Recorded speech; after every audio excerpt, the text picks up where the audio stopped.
I'm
afraid I'll have no appetite for dinner now. I always eat too many of your biscuits just to taste that lovely jam. Oh, but you haven't tried the quince.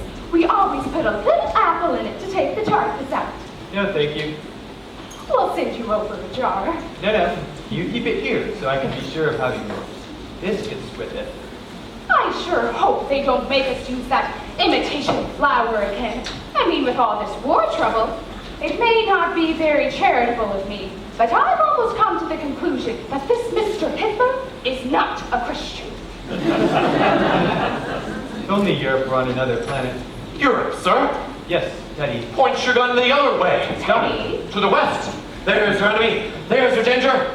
Japan. Oh, why yes. Teddy? Yes, of course. No, Nantabi. Not so much talk about Europe. More about the canal.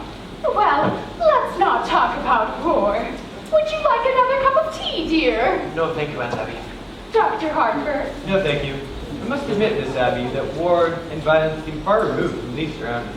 Oh, it is peaceful here, isn't it? Yes, peaceful. The virtues of another day. You're all here in this house. The gentle virtues. That went out with the candlelight. And good manners. And low taxes. Oh, it's one of the oldest houses in Brooklyn. It's just as it was when Grandfather Brewster built and furnished it. Except for the electricity. And we use it as little as possible. It was Mortimer who persuaded us to put it in. Yes, I can understand that. Your nephew Mortimer seems to live only by electric light. The poor boy has to work so late. I understand he's taking Elaine to the theater with him again tonight. Teddy, your brother Mortimer will be here a little later. Delighted. We're so happy it's Elaine Mortimer takes to the theater with him. Well, it's a new experience for me to wait up until 3 o'clock in the morning for my daughter to be brought home.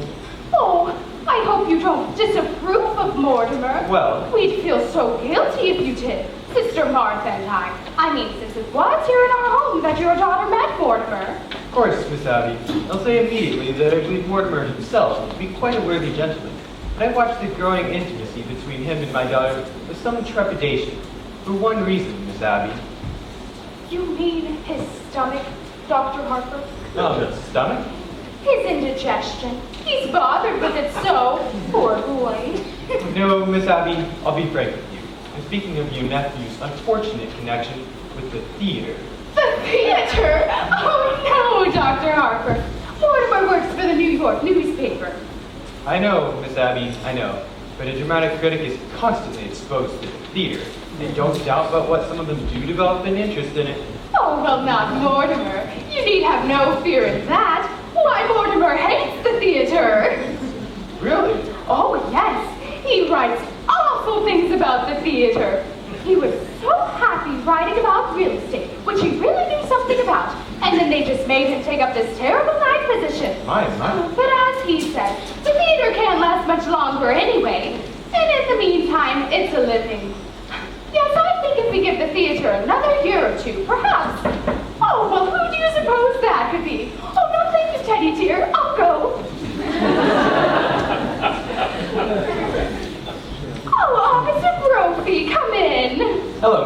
Brewster. How are you, Officer Clyde? Very well, Miss Brewster. Oh, What news have you brought me? Colonel, we have nothing to report. Splendid. Thank you, officers. At ease. You know Dr. Harper. Sure. Hello, Dr. Harper. We come for the toys for the Christmas fund. Oh, yes. That's a splendid work you do, fixing up discarded toys to give poor children a happier Christmas. It gives us something to do around the station. You get tired of playing cards, and then you start cleaning your gun, and the next thing you know, you shot yourself in the foot.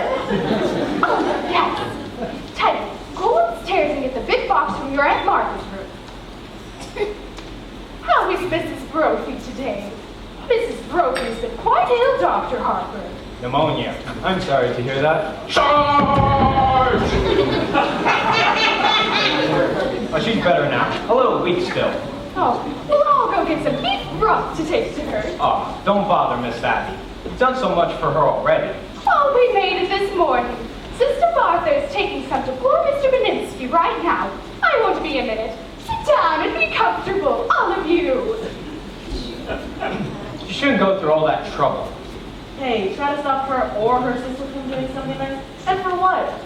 They don't even care how you vote. When I received my call to Brooklyn, moved next door, my wife wasn't well. When she died, and for months before. Well, if I know what pure kindness and absolute generosity are, because I've known the Brewster sisters. They're the sweetest. Colonel, you promised not to do that. But I have to call a cabinet meeting in order to get the release of those supplies. He used to do that in the middle of the night. Neighbors Ray came with us. A little afraid of him anyway. Oh, he's quite harmless. Suppose he does think he's Teddy Roosevelt. There are a lot worse people he could think he was. It's a shame. Nice family like this hatching a cuckoo. Well, his father, the old girl's brother, he was some sort of genius, wasn't he?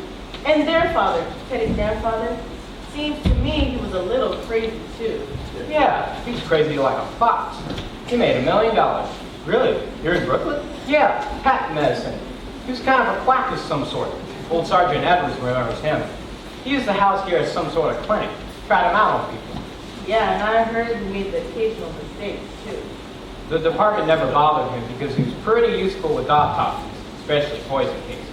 Well, whatever he did, he left his daughters fixed for life. Thank God for that. Not that they ever spent any of it on themselves. Yes, I'm well acquainted with their charities. You don't know the 10th of it. When I was working in the Missing Persons Bureau, I was trying to trace an old man that I never did quite find. Do you know a renting agency has this house listed down for furnished rooms? They don't even rent rooms. But you can sure bet whoever comes here looking for a room goes home with a good meal and a few dollars in their pocket. Just their way of digging up people to do some good to. Well, now, isn't this nice? Well, good afternoon, Miss Brewster. How do you do, Mr. Brophy? Dr. Harper, Officer Klein. Hello, Miss Brewster. We've come for the Christmas toys. Oh, yes, Teddy's Army and Navy. They wear out. They're all packed. Oh no, the Colonel's upstairs after them. Seems like the cabinet has to okay it. Oh, yes, of course. I hope Mrs. Brophy's better. She's doing fine, ma'am. Her sister's getting some soup for me to take to her. Oh, yes, we made it this morning. I just took some to a poor old man who broke ever so many bones. Oh, Martha, dear, you're back. How is Mr. Beninsky? Well, dear, it's pretty serious, I'm afraid. The doctor was there. He's going to amputate in the morning. Oh, can we be present? No. I asked him, but he says it's against the rules of the hospital. You couldn't be of any service. You must fear yourself something. Here's the broth, Officer Brophy. Be sure it's good and hot. Yes, ma'am. These toys will do just fine. That O'Malley boy is crazy about soldiers. That's General Miles. I've retired. What's this? The organ? Teddy, dear, put it back. But the organ goes to Australia. Now, Teddy. No, I've given my word to fighting Bob Evans. But Teddy, Thank you, ma'am. We'll run along now. no.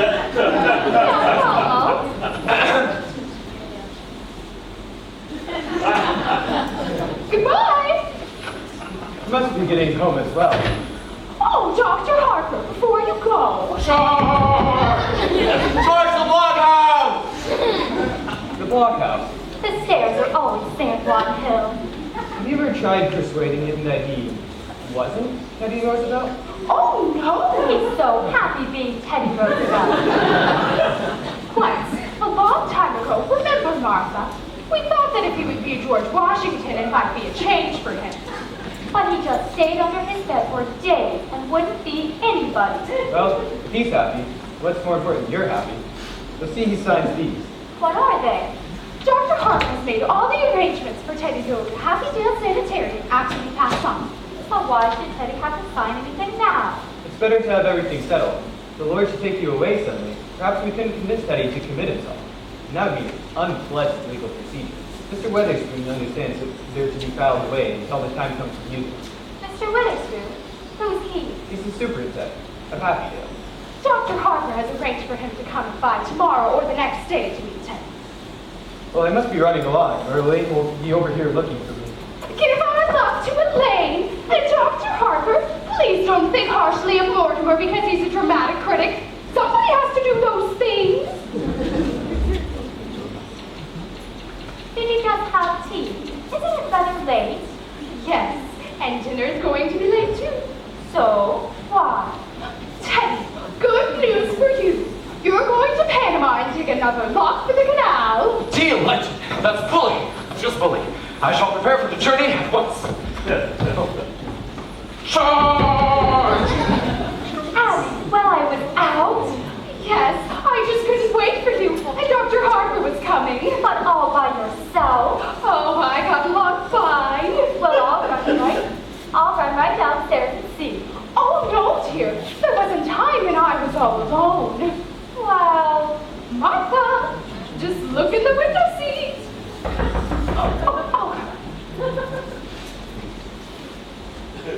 Oh, it's Elaine. Come in, dear. good afternoon, Miss Abby. Good afternoon, Miss Martha. I thought Father was here. He just this minute left. Didn't you meet him? No, I took the shortcut to the cemetery.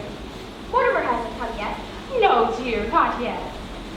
Oh, he asked me to meet him here. Do you mind if I wait? Not at all. Do sit down, dear. Although we really must speak to Mortimer about doing this to you. Doing what? Well, he was brought up to know better. When a gentleman is taking out a young lady, he should call for her at her house. Oh, there's something about calling for a girl at a parsonage that discourages any man who doesn't embroider. Well, he's done this too often. We're going to speak to him. Oh, please don't. After young men whose idea of nightlife is to take me to prayer meeting, it's wonderful to go to theater almost every night. It's comforting for us, too. Because if Mortimer has to see some of the plays he has to see, at least he's sitting next to a minister's daughter. My goodness, Elaine, what you must think of us. Not having tea cleared away by this time. Now don't bother with anything in the kitchen until Mortimer comes, and then I'll help you. Mortimer should be here any minute now. Yes. Father must have been surprised not to find me at home. I better run over and say goodnight to him. It's a shame you missed him, dear. If Mortimer comes, you tell him I'll be right back. Oh, hello, Mort. Hello, Elaine. Hello, Aunt Martha. Abby, Mortimer's here. Were you going somewhere? I was just going to tell Father not to wait up for you tonight. I didn't know that was still being done, even in Brooklyn. Oh, hello, Mortimer. Abby. How are you, dear? All right. And you look fine. You haven't changed much since yesterday. Oh, my goodness, it was yesterday, wasn't it? Well, we're seeing a great deal of you lately. Well, come, sit down. Abby, haven't we got something to do in the kitchen? Huh? You know, the tea things.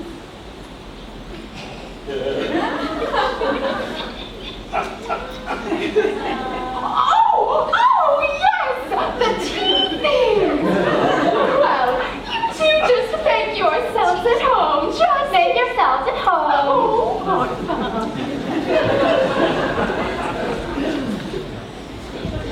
Well, can't you take a hint?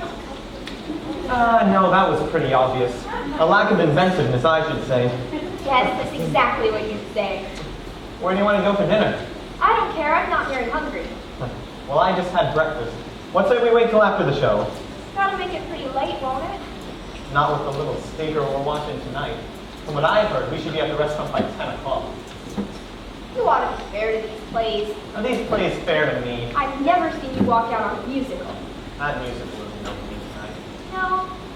Darling, you'll have to learn the rules. With the musical, there are always 4 changes of title and 3 postponements. They like it in New Haven, but it still needs a lot of work. Oh, I was hoping it was a musical. You have such a light mind. Not a bit. Musicals somehow have a humanizing effect on me. After a serious play, we join the proletariat in the subway, and I get to listen to a lecture on the drama. After a musical, you bring me home in a taxi. You make a few passes. Oh, now, darling, that's a very inaccurate piece of reporting. Oh, I will admit that after the Behrman play, you told me I had authentic beauty. That's a terrible thing to say to a girl. It wasn't until after our first musical that you told me I had nice legs. And I have, too. For a minister's daughter, you sure know a lot about life. Where'd you learn it? The choir ball.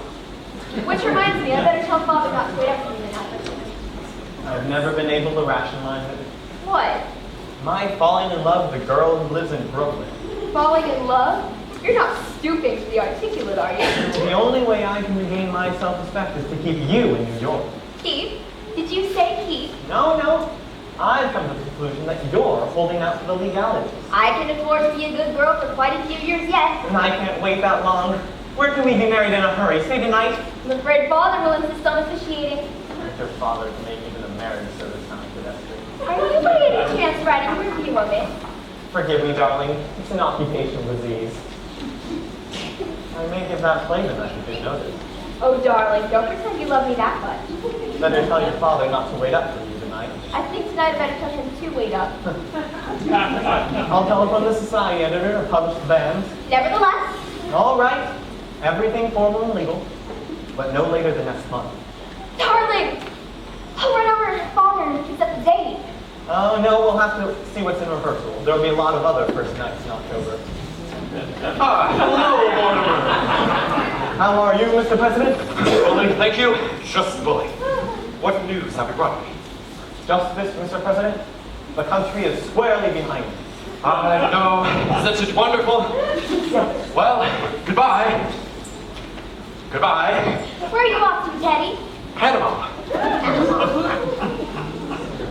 Panama's the cellar. He digs locks for the canal down there. You're so sweet with him. He's very fond of you. Yes, well, Teddy always was my favorite brother. Favorite? Were there more of you? Oh, yes. There's another brother, Jonathan. I've never heard of him. Your aunt never mentioned him. No, we don't like to talk about Jonathan. He left Brooklyn very early, by request. He was the kind of boy who liked to cut worms in two with his teeth. What became of him? I don't know.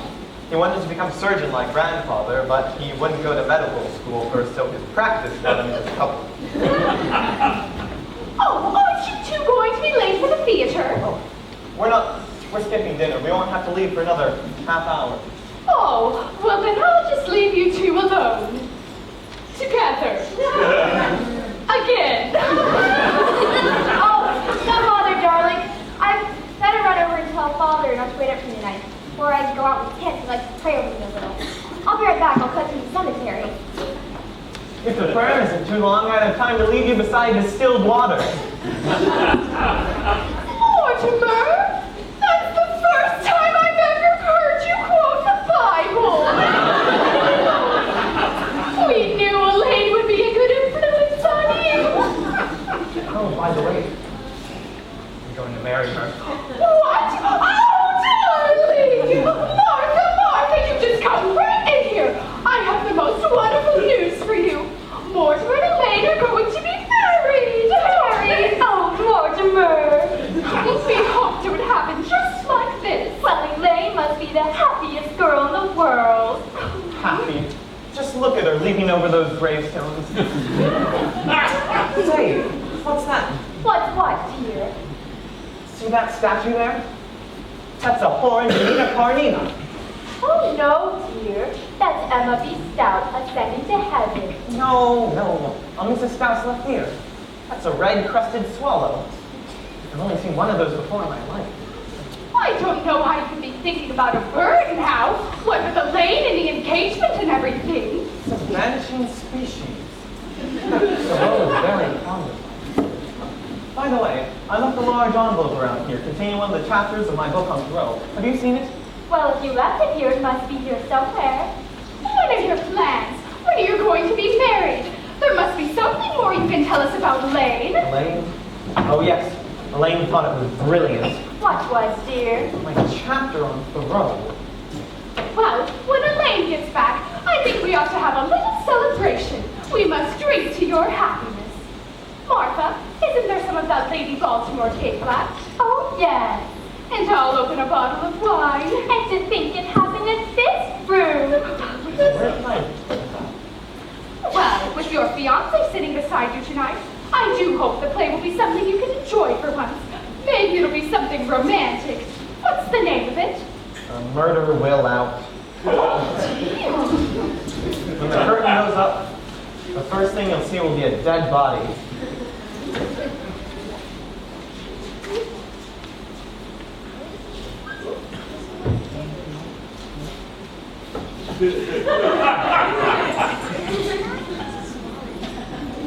That's it.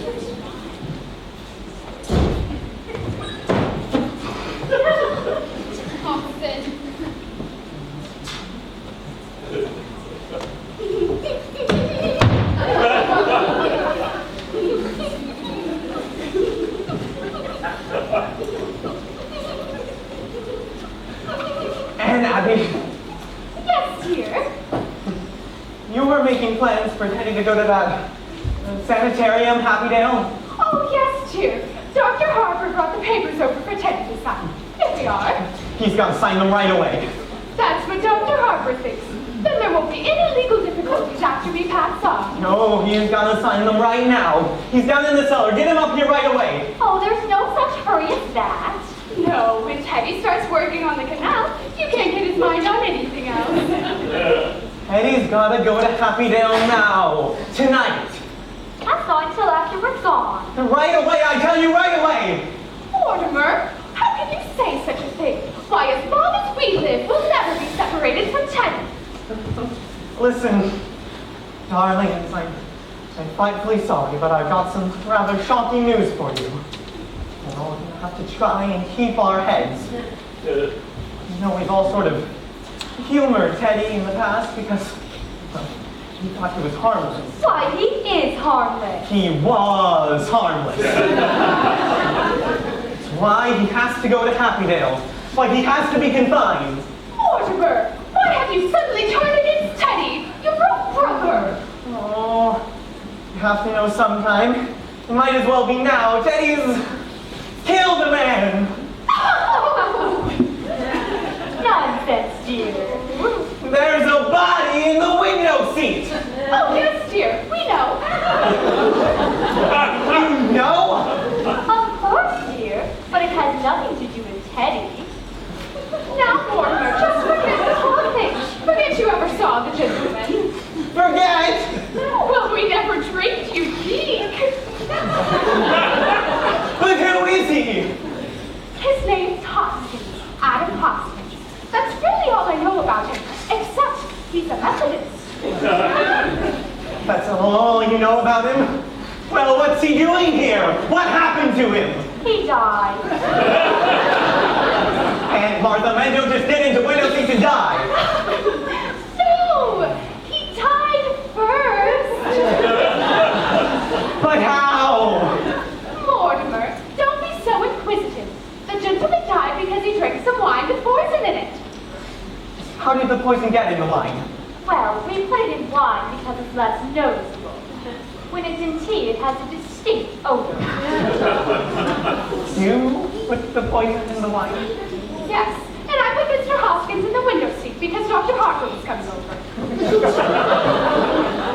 So you knew what you'd done?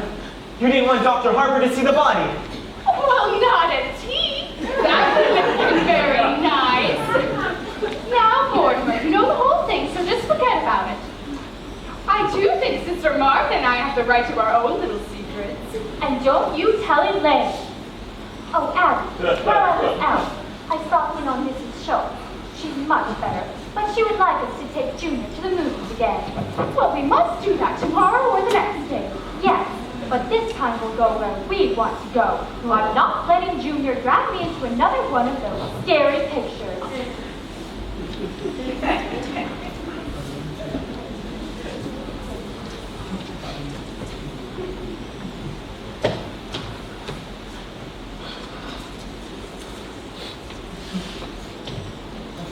Hello? Hello? I'd like to talk to Al in city desk.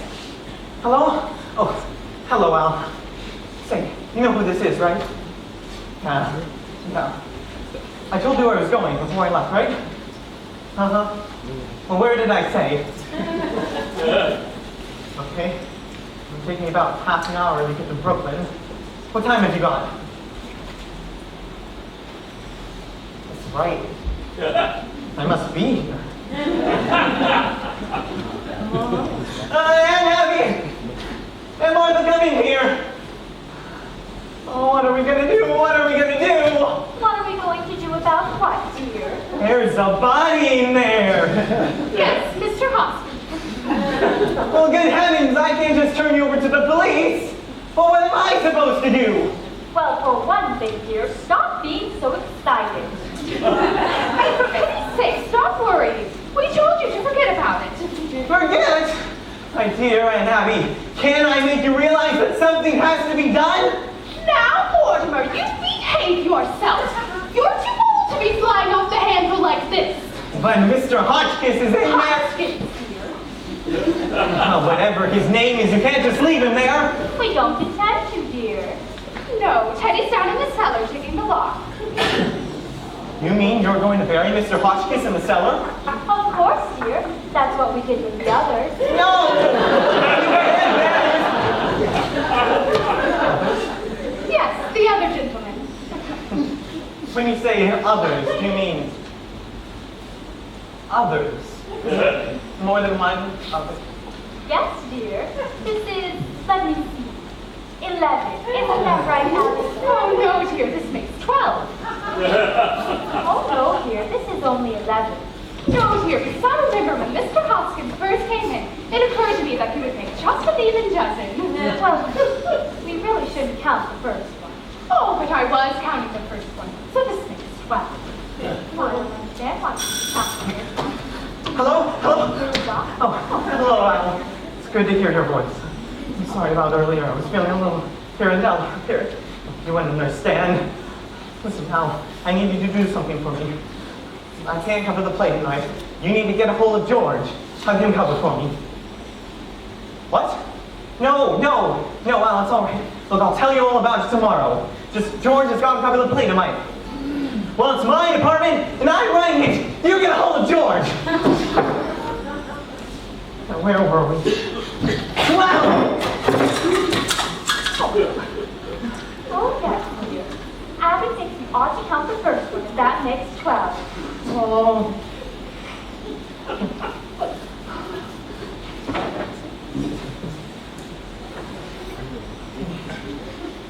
Who was the first one? Mr. Mitchell, he was the Baptist. I still think we can't take full credit for it because he just died.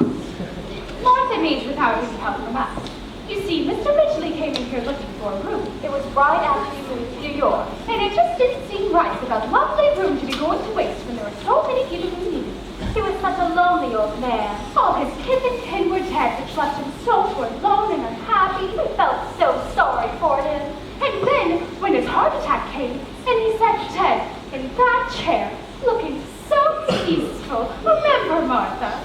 We made up our minds then and there that if we could help other lonely old men to that same peace, we would. He dropped dead right in that chair? How awful for you. Oh, no, dear. Why, it was rather like old times. Your grandfather always used to have a cadaver or two around the house. You see, Teddy had been living in Panama, and he thought Mr. Mitchell was a yellow fever victim. That meant he had to be buried immediately. So we all took him down to Panama and put him in the loft. Now that's why we told you not to worry about it, dear, because we know exactly what's to be done. So that's how all this started. That man coming in here and dropping dead? well, of course we realized we couldn't depend on that happening again. So... You remember those jars of poison that have been up on the shelves of your grandfather's laboratory all these years? And you know your Aunt Martha's knack for mixing things. You've eaten enough of her particularly. Well, for a gallon of elderberry wine, I take 1 teaspoonful of arsenic, a half teaspoonful of strychnine, and just a pinch of cyanide. Quite a kick. As a matter of fact, one of our gentlemen found time to say, how delicious.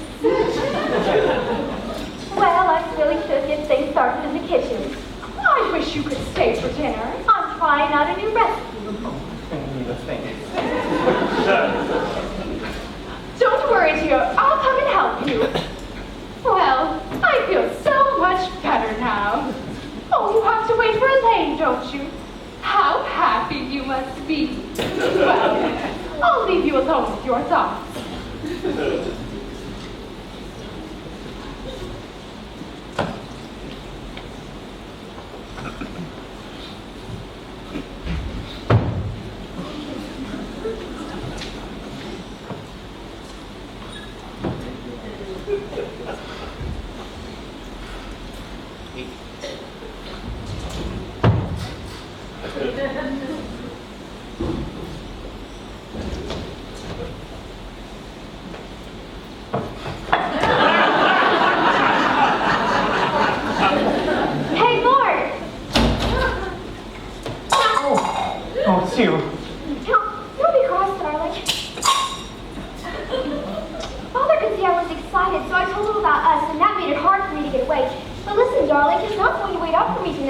All right, Elaine.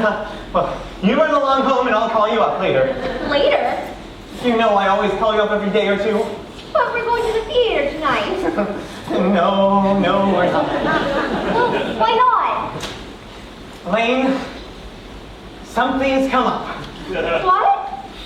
Mortimer, you lost your job? No, I haven't lost my job. I'm just not covering the play tonight. Now, you run along home, okay, Elaine? But I have to know what's happened. Surely you can tell me. No, I can't. But if we're going to be married... Married? Have you forgotten about 15 minutes ago you proposed to me? I did? Oh, yes, that's right. Well, as far as I know, that's still on. Now, you run along home. Listen, you can't propose to me one minute and then throw me out of the house the next. I'm not throwing you out of the house, darling. Now, will you get out of here? No, I will not get out of here. Not until I've had some kind of explanation. Elaine! Listen, I can't do this right now. Look, you need to, explain what's going on. Hello? Okay, it's important now. But it can wait for a minute, can it? Listen, you hold on. Look, Elaine, you're a sweet girl and I love you. I have something on my mind, and I need you to go home and wait until I call you. Don't try to be masterful.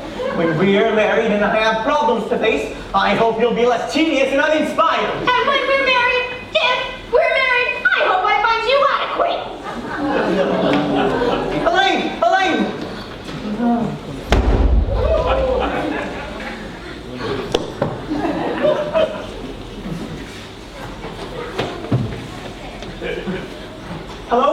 Hello, Al? You there? Hello, Al? Hello? That's the doorbell, dear. Not the telephone.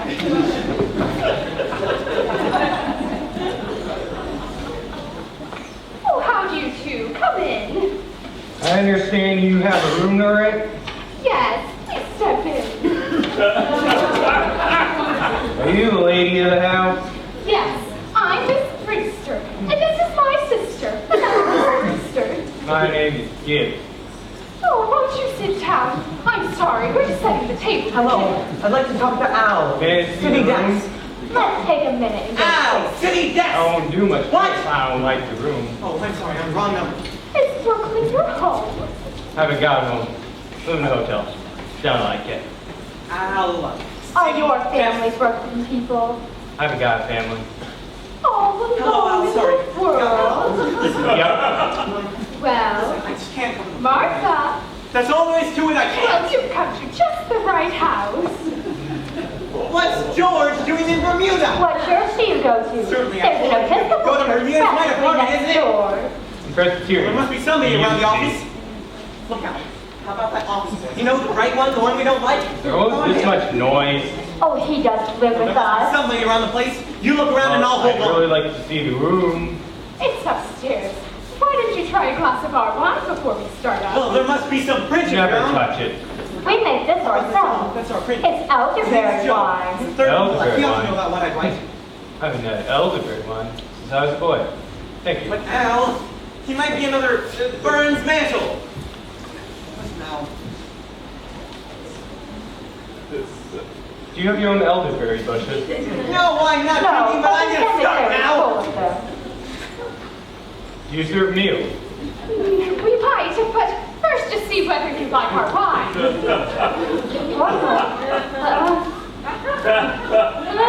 Mortimer, not that.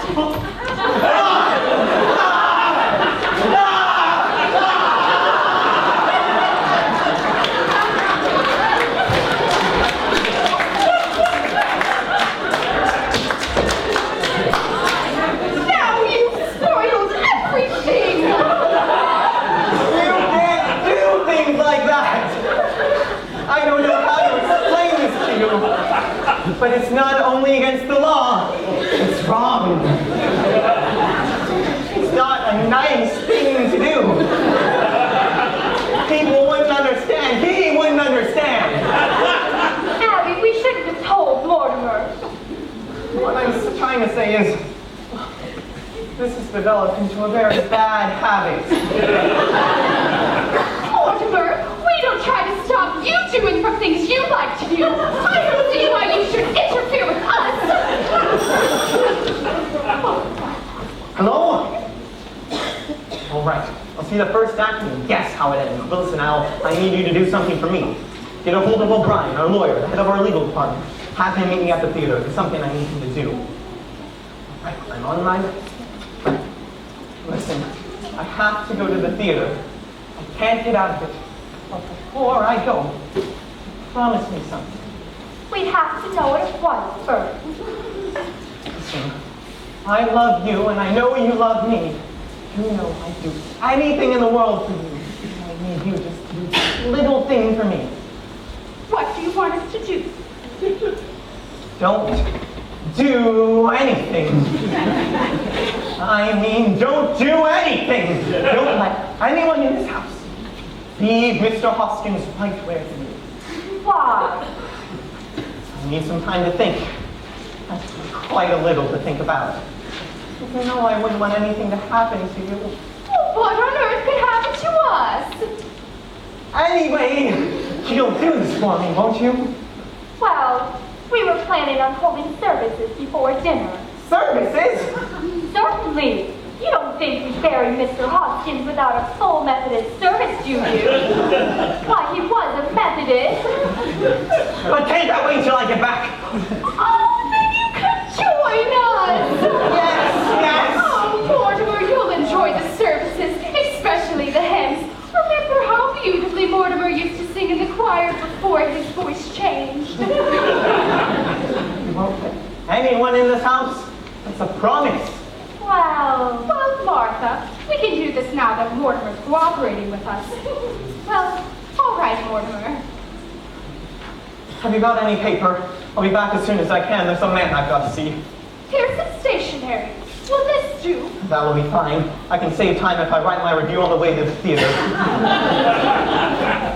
Well, Mortimer didn't seem quite himself today. Well, that's only natural. I think I know why. Why? He's just become engaged to be married. Well, I'm so happy for Elaine. And their honeymoon ought to give Mortimer a real vacation. I don't think he got much rest this summer. Well, at least he didn't go kiting off to China or Spain. I could never understand why he wanted to go to those places. Well, I think to Mortimer the theaters always seemed pretty small potatoes. He needs something big to criticize. Something like the human race. Oh, Abby, if Mortimer's joining us for the funeral services for Mr. Hopkins, Hoskins, we'll need another hymnal. There's one in my room. Oh, Martha, it's really my turn to read the services. But since you weren't here when Mr. Hoskins came, I want you to do it. Oh, that's very nice of you to do. But are you sure you want me to? Oh, it's only fair. Well, I think I'll wear my black bombazine and Mother's old brooch. Oh, I'll go, dear. We promised Mortimer we wouldn't let anyone in. Who do you suppose it is? I'll look. There's two men. I've never seen them before. Are you sure? There's a car at the curb. They must have come in that. Let me look. Do you recognize them? They're strangers to me. Well, we'll just have to pretend we're not at home.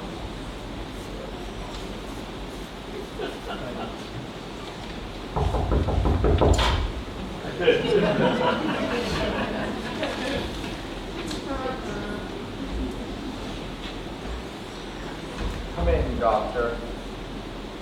This is the home of my youth. As a boy, I couldn't wait to escape from this place. Now I'm glad to escape back into it. Oh yeah, Johnny. It's a fine hideout. The family must still live here. There's something so unmistakably Brewster about the Brewsters. I hope there's a fatted calf awaiting the return of the prodigal. Oh yeah, I'm hungry. Oh, look, Johnny, it rains. As though we were expected, a good omen. Who are you? What are you doing here? Why, Aunt Abby and Martha, it's Jonathan. You get out of here! It's Jonathan, your nephew, Jonathan. You're nothing like Jonathan, so don't pretend you are. You just get out of here. But I am Jonathan. And this is Dr. Einstein. He's not Dr. Einstein either. Not Dr. Albert Einstein. Dr. Herman Einstein. Who are you? You're not our nephew, Jonathan. Get out of here. I see you're still wearing the lovely garnet cream Grandma Brewster bought in England. And you, Aunt Martha, still the high collar to hide the scars from when grandfather's ashes burned you. His voice is like Jonathan's. Have you been in an accident? No, my face. Dr. Einstein is responsible for that. He's a plastic surgeon. He changes people's faces. But I've seen that face before. Oh, remember when we took the little Schultz boy to the movies and I was so frightened? It was that face. Easy, Johnny, easy. Don't worry, ladies. The last 5 years, I give Johnny 3 new faces. I give him a new one right away. This last face, well, I saw that picture too, just before I operated, and I was intoxicated. You see, Doctor? You see what you've done to me? Even my own family. Johnny, you're home, in this lovely house. How often he tells me about Brooklyn, about the house, about his aunts that he loves so much. They know it's you, Johnny. You know it's Jonathan. Speak to him, tell him so. Well, Jonathan, it's been a long time. What have you been doing all these years? Yes, Jonathan, where have you been? Oh, England, South Africa, Australia, the last 5 years, Chicago. Dr. Einstein and I were in business there together. Oh, we were in Chicago for the World's Fair. Yes, we found Chicago awfully warm. Oh yeah, it got hot for us too. Well, it's wonderful to be in Brooklyn again. And you, Abby, Martha, you don't look a day older, just as I remember you. Sweet, charming, hospitable. And dear Teddy, if he gets into politics, my little brother, Doctor, was determined to become president. Oh, Teddy's fine, just fine. And Mortimer's well, too. I know about Mortimer. I've seen his picture at the head of his column. He's evidently fulfilled all the promise of his early, nasty nature. We're very fond of Mortimer. Well, Jonathan, it's very nice to have seen you again. Bless you, Aunt Martha. It's good to be home again. Well, Martha, we mustn't let what's on the stove boil over. Yes, if you'll excuse us for a minute, Jonathan, unless you're in a hurry to go somewhere.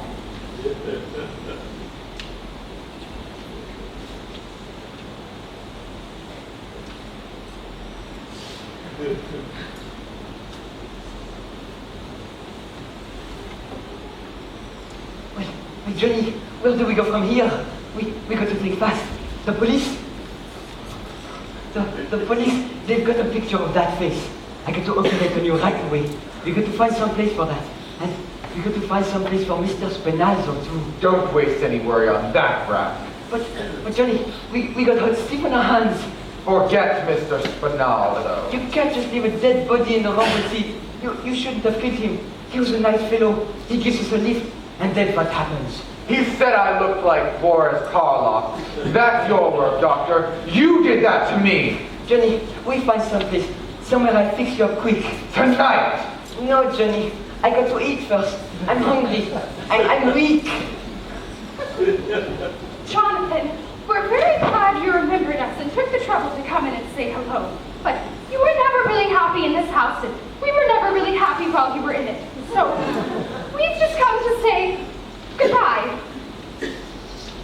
Aunt Abby, I can't say that your feelings towards me come as a surprise. I've spent a great many hours regretting the many heartaches I must have given you as a boy. You were quite a trial to us, Johnson. But my great disappointment is for Dr. Einstein. You see, I promised him no matter how rough we were in passing through Brooklyn, I'd take the time to bring him here for one of Aunt Martha's home-cooked dinners. Oh, well, I'm afraid there wouldn't be enough. Well, Abby, it's a pretty good-sized posh roast. Pot roast. I think the least we can do is to feed Thank you, Aunt Martha. We'll stay to dinner. Well, we'll hurry it along. Yes. Jonathan, if you want to freshen up, why don't you use the washroom in Grandfather's old laboratory? Is that still there? Yes, just as he left it. Well, I'll go help Martha get things started, since we're all in a hurry. Well, we get the meat anyway. Grandfather's laboratory. And just as it was, Doctor, a perfect operating room. Too bad we can't use it. Why, this house will be our headquarters for years. The little laboratory, the large ward in the attic, 10 beds, Doctor. Why box yourself up, Johnny? Anyway, for Brooklyn, I think we're a year too late. You don't know this town, Doctor. Practically everyone in Brooklyn needs a new face. But so many of the old faces are locked up. A very small percentage. And the boys in Brooklyn are famous for paying generously to stay out of jail. Hey, take it easy, Johnny. Your aunts, they don't want us here. We're here for dinner, aren't we? Yeah, but after dinner... Leave it to me, Doctor. I'll handle it. Why, this house will be our headquarters for years. Oh, that would be beautiful. This nice, quiet house. Those aunts of yours, what sweet ladies. I love them already. I get the bags, yeah? Doctor, you must wait until we're invited. But you just said... We'll that we be invited. But if they say no... Doctor, two helpless old women. Oh, it's like comes through a beautiful dream. Only, I hope you're not dreaming.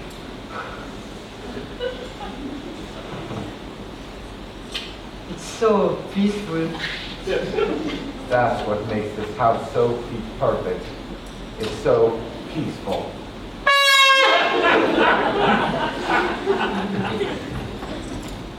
Charge!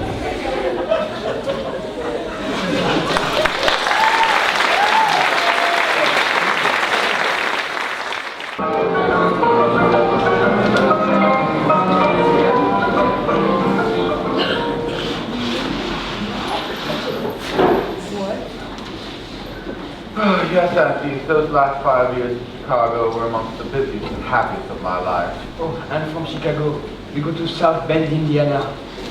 I don't think they'd be very interested in our experience in Indiana. Well, Jonathan, you've led a very interesting life, I'm sure. But we really shouldn't have allowed you to talk so late. My meeting Dr. Einstein in London, I might say, changed the whole course of my life. You remember I was in South Africa in the diamond business, then Amsterdam, the diamond market. I wanted to go back to South Africa, and Dr. Einstein made it possible for me. A good job, Johnny. When we take off the bandages, his face looks so different. The nurse had to introduce me to him. I love that face. I still carry a picture with me.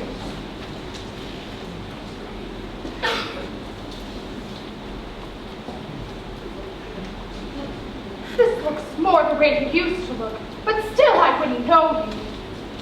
I think we'll go back to that face, Doctor. Yeah, it's safe now. Well, I'm sure you both need to get to where you're going. My dear aunties, I'm so full of that delicious dinner, I'm unable to move a muscle. Yeah, it's so nice here. After all, it's very late. I found it! I found it! What did you find, Teddy? The story of my life. My biography. Here's the picture I was telling about, General. Here we are, the both of us. President Roosevelt and General Goggles at the Labor Cut.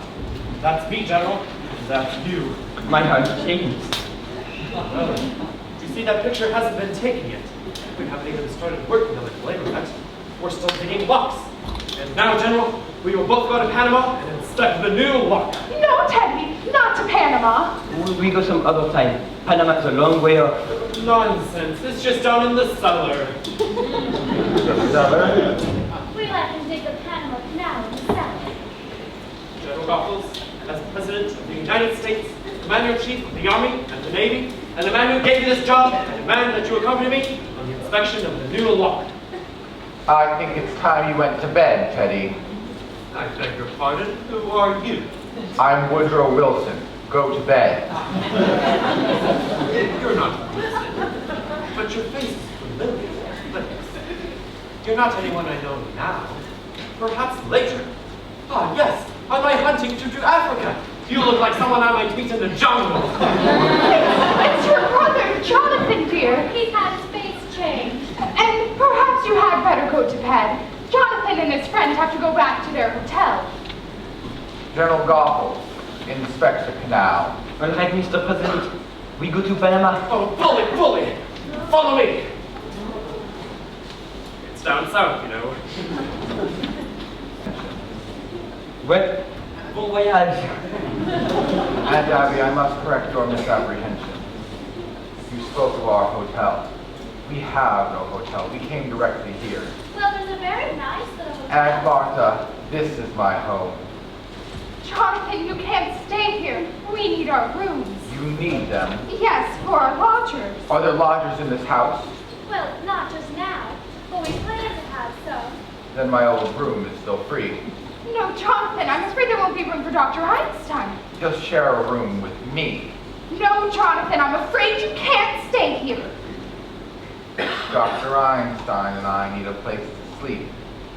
You remembered this afternoon that as a boy I could be very disagreeable. It wouldn't be pleasant for Perhaps him. we better let them stay here tonight. Oh, well, just overnight, Jonathan.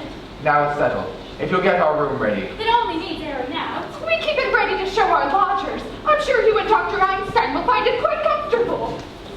You have a most distinguished guest in Dr. Einstein. I'm afraid you don't quite appreciate his skill, but you will. In a few weeks, you'll see me looking like a very different Jonathan. He can't operate on you here. When Dr. Einstein and I resume practice, when we get organized. Oh, I forgot to tell you. We're turning Grandfather's laboratory into an operating room. We expect to be quite busy. Jonathan, we will not let you turn this house into a hospital. A hospital? Heavens no, it will be a beauty parlor. Down in the cellar. Dr. Einstein, my dear aunts have invited us to live with them. Oh, you fixed it. Well, you're sleeping here tonight. Please get our room ready immediately. Well, For tonight.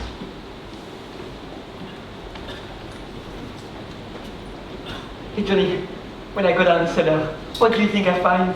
What? The Panama Canal. The Panama Canal. It just fits Mr. Spinazzo. It's a whole petty dog, 6 feet long and 4 feet wide. Down there.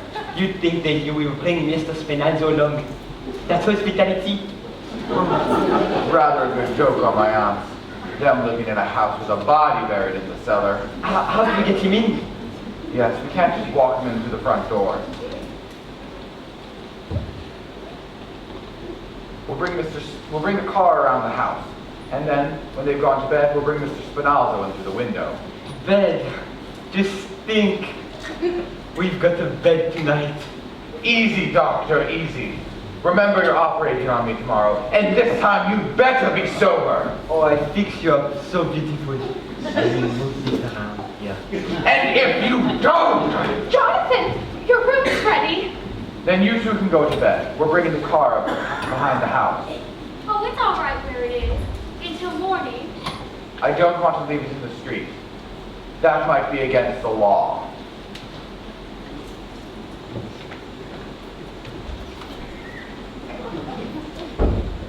Abby, what are we going to do? Well, we're not going to let them stay in this house for more than one night, for one thing.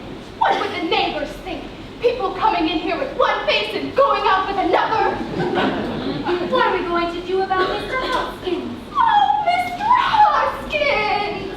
It can't be very comfortable for him in there, and he's been so patient with us, poor dear. Well, I think we ought to get him down to the canal right away. Abby, I will not invite Jonathan to the funeral services. Oh, no! We'll wait until after they've gone to bed, and then go downstairs and hold the services. General Goethals was very pleased. He says the canal was just the right size. Teddy, there's been another yellow fever victim. Dear me, this will be a shock to the general. Then we mustn't tell him about it.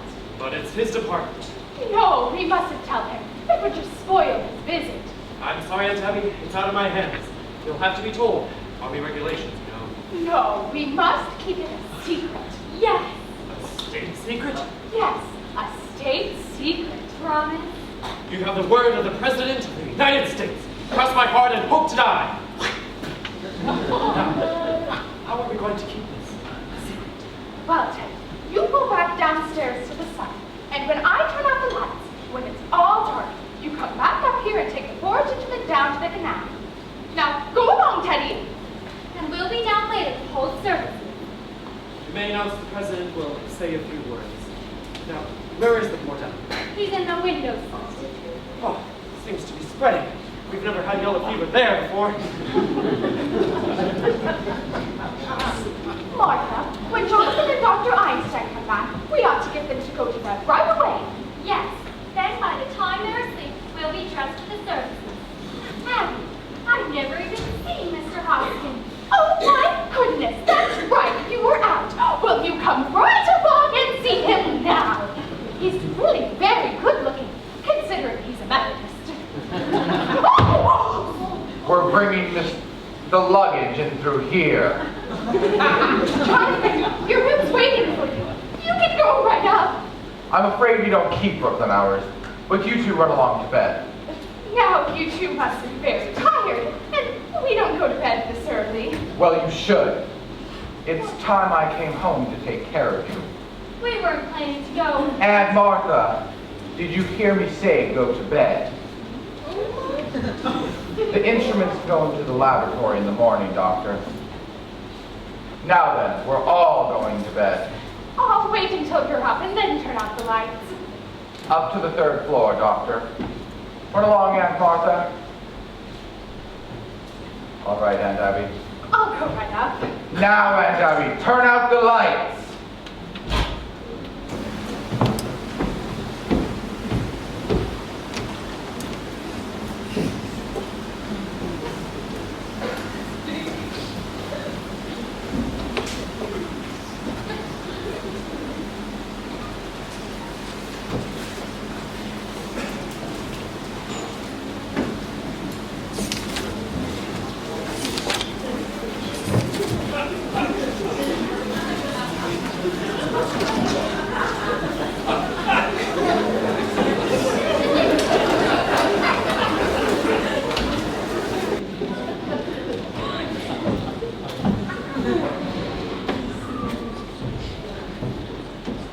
Johnny.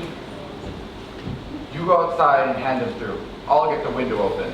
No, it's too heavy for me. You go outside and push. I'll stay here and pull. And then together, we'll get him down to Panama. All right. All right, I'll take a look around outside the house. When I tap on the window, you grab it.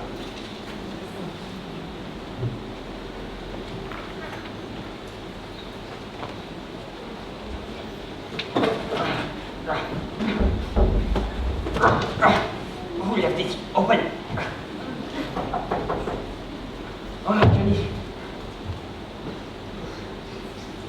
Okay. Allez, oh, wait a minute. You lost a leg somewhere. No, I got him. Wait, oh, no. Shh. That was me, Johnny. I slipped. Be careful. Well, we lost a shoe. It's all right. I got him. Johnny, there's someone at the door. Go quick. No, I'm in it here. Go quick.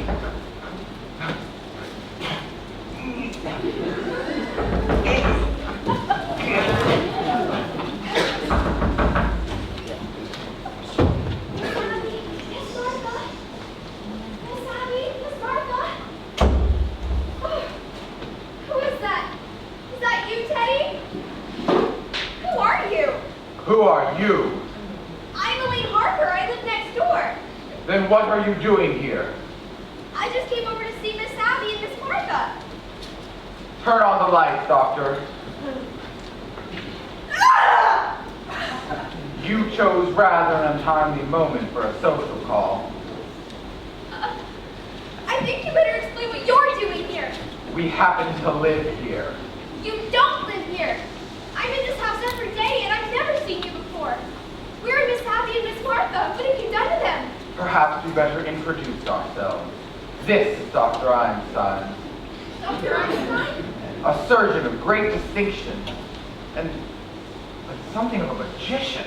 And I suppose you're going to tell me your voice. I'm Jonathan Brewster. Oh, you're Jonathan. I see you've heard of me. Just this afternoon, for the first time. And what did they say about me? Just that there was another brother named Jonathan. That's all that was said. Well, that explains everything. Now that I know who you are, I'll be running along.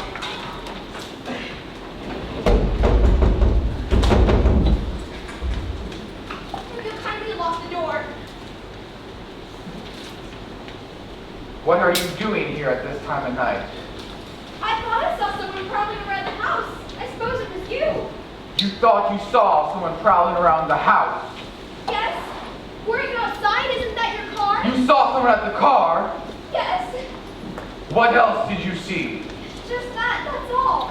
What else did you see? Just that, that's it. I wanted to tell Miss Abby, to call the police, but if it was you, and that's your car, I don't need to bother Miss Abby. I'll be running along. What was that man doing at the car? I don't know, you see. I was on my way over here. I think you're lying. I think she's telling the truth. We let her go now, Johnny. I think she's lying. Breaking into a house at this time of night. I think she's dangerous. She shouldn't be allowed around loose. Get your hands off me! Doctor! It's going to be a private funeral. Teddy, tell this man who I am! Why, that's my daughter, Alice. No, Teddy! Doctor, your handkerchief! The cellar! What's the matter? What's happening? What's going on? What are you doing? We caught a burglar, a sneak thief. Go back to your room. We'll call the police. We called the police. Go back to your rooms. Do you hear me?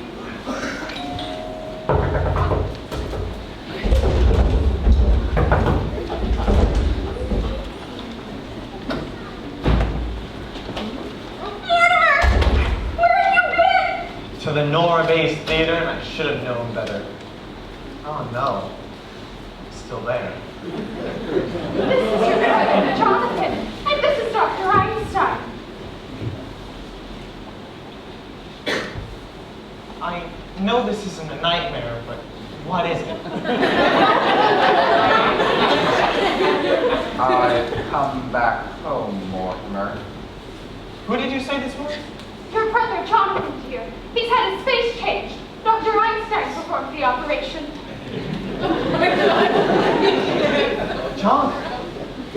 Jonathan, you always were a monster, but do you have to look like one? Easy. Remember the things I used to do to you when we were boys. Remember the time you were tied to the bedpost. Remember the needles under your fingernails. I haven't it in. Jonathan. Oh yes, I remember you. I remember you as the most detestable, venomous, vicious form of animal life I ever knew. Now, don't you two boys start quarreling the moment you've seen each other again. There won't be any fight, Aunt Abby. Jonathan, you're not wanted here. Get out. Dr. Einstein and I have been invited to stay. Not in this house. Just for tonight. I don't want him anywhere near me. But we did invite them for tonight, and it wouldn't be very nice of us to go back on our word. All right. Tonight. First thing in the morning. Out. Where are they staying? We put them in Jonathan's old room. That's my old room. I'm sleeping in that room. I'm here to stay. Oh, Mortimer, I'm so glad. Johnny, we sleep down here. You bet your life you sleep down here. You sleep on the sofa and I sleep on the window seat. The window. Well, let's not argue about it. The window seat's good enough for me for tonight. I'll sleep on the window seat. Johnny, you know, all this argument, it makes me think of Mr. Spinazzo. Spinalzo? Now, Mortimer, it really isn't necessary to inconvenience you like this. We'll sleep down here and you can take the room. Now, Jonathan, your sudden consideration for me is very unconvincing. Come on, Johnny, we get the thing from the room, eh? Don't bother, Doctor. By the way, Doctor, I've completely lost track of Mr. Spinalzo. Who's this Mr. Spinalzo? Oh, just a friend of ours Johnny has been looking for. Well, don't bring anyone else in here. It's all right, Johnny. While we pack, I'll tell you all about it. Mortimer, you don't have to sleep down here. I can go in with Martha and you can take my room. No trouble at all, Aunt Abby. We'll be packed in a few minutes and then you can have the room, Mortimer. I told you you're just wasting your time. I told you I'm sleeping down here. Mortimer! What's the matter with you, dear? I've almost been killed! You've almost been... Abby, Martha! He mistook her for a sneak thief. No, it was more than that! He's some kind of maniac, Mortimer! I'm afraid of him! Darling, you're trembling. Have you got any smelling salts? No, but do you think some hot tea or coffee? Coffee. And make some for me, too. Some sandwiches. I haven't had any supper. We'll make something for both of you. Martha, we can leave our hats downstairs now. You weren't going anywhere, were you? You know what time it is? It's after 12. 12! Elaine, you've got to go home. What? Why, you wanted some sandwiches for you both. You Will it be a minute? Why don't you remember? We wanted to celebrate your engagement. That's what we'll do, dear. We'll make a nice supper for the both of you. No, what? And we'll open a bottle of wine. All right. But, No wine! Mortimer, what's going on in this house? What do you mean? What's going on here? You were supposed to take me to dinner tonight. You called it off. You asked me to marry you. I said I would. And 5 minutes later, you threw me out of the house. Tonight, just after your brother tries to strangle me, you want to chase me home. Now, listen, Mr. Brewster, before I go home, I want to know where I stand. Do you love me? Elaine, I love you very much. In fact, I love you so much that I can't marry you. Have you suddenly gone crazy? I don't think so, but it's only a matter of time. Insanity runs in my family. Practically gallops. That's why I can't marry you, dear. Now listen, you've got to do better than that. No, dear, there's a strange taint in the Brewster blood. You only knew my family. Now, just because Teddy is a little strange. No, the whole family. Take my grandfather. He tried his patent medicines on dead people to be sure he wouldn't kill them. He wasn't so crazy, he made $1 million. And there's Jonathan. You just said he's a maniac. He tried to kill you. But he's your brother, not you. I'm in love with you. And then there's Teddy. You know Teddy. He thinks he's Theodore Roosevelt. No, dear. No Brewster should marry. I know now that if I met my father in time, I'd have stopped him. Darling, all this doesn't prove you're crazy. Look at your aunts. They're Brewsters, aren't they? And the sanest, sweetest people I've ever known. Yes, well, even they have their peculiarities. What lovely peculiarities. Kindness, generosity. Oh, there's another one.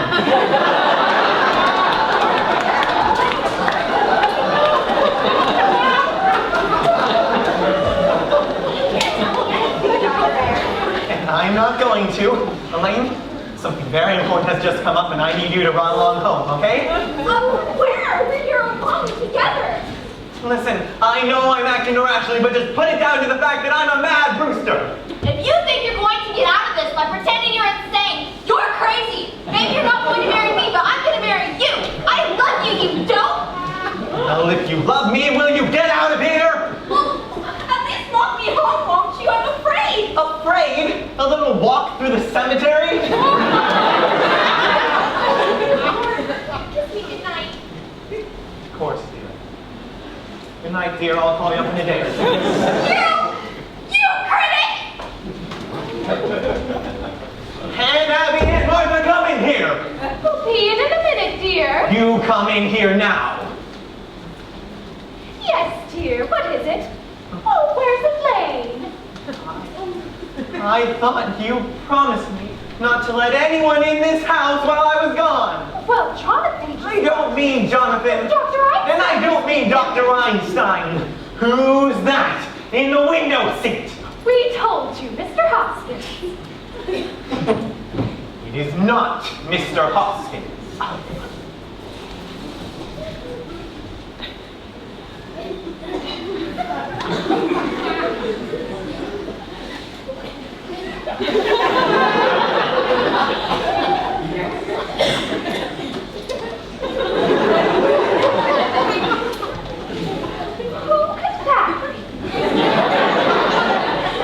Anna, you mean to tell me you've never seen this man before?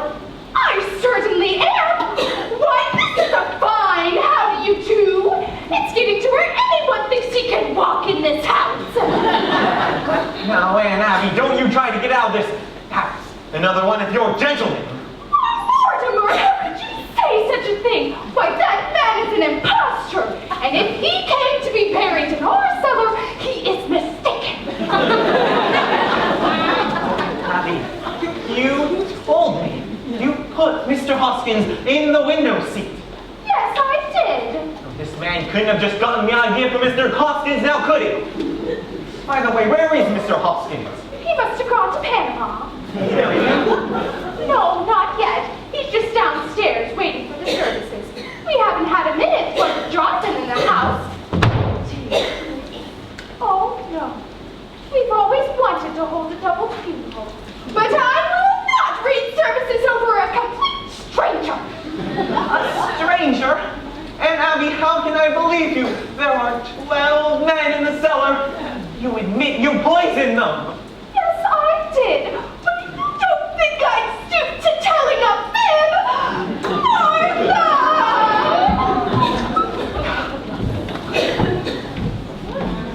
Oh, Mortimer, I'd like to have a word with you. Words about all you'll have time for, Jonathan, because I decided that you and your doctor friend are going to get out of this house just as quickly as possible. I'm glad you recognize the fact that you and I can't live under the same roof together, but you come to the wrong conclusion. Take your suitcase and get out! Now, Jonathan, you're beginning to bore me. You played your one-night stand in Brooklyn, now move on. Just because you graduated from the back fence to the typewriter, don't think you've grown up. We're safe, and you're leaving, and I mean now! You think I can be frightened? If you think there's anything I fear... I've lived a strange life, Mortimer, but it's taught me one thing. Be afraid of nothing. Martha, you just come right over here and look and see what's in that window seat. No, Abby!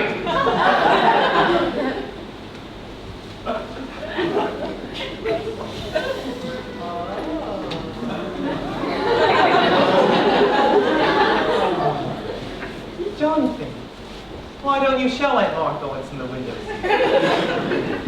And Abby, I owe you an apology. Jonathan is leaving.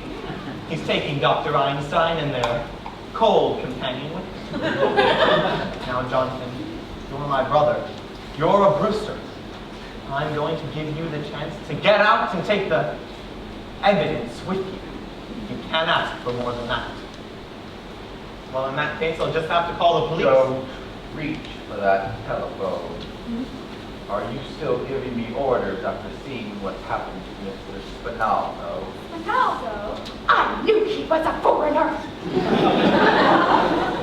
What happened to Mr. Spinaldo can happen to you, too.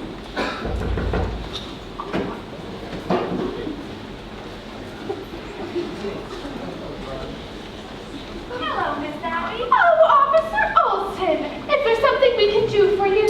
I saw your lights on and thought there might be sickness in the house.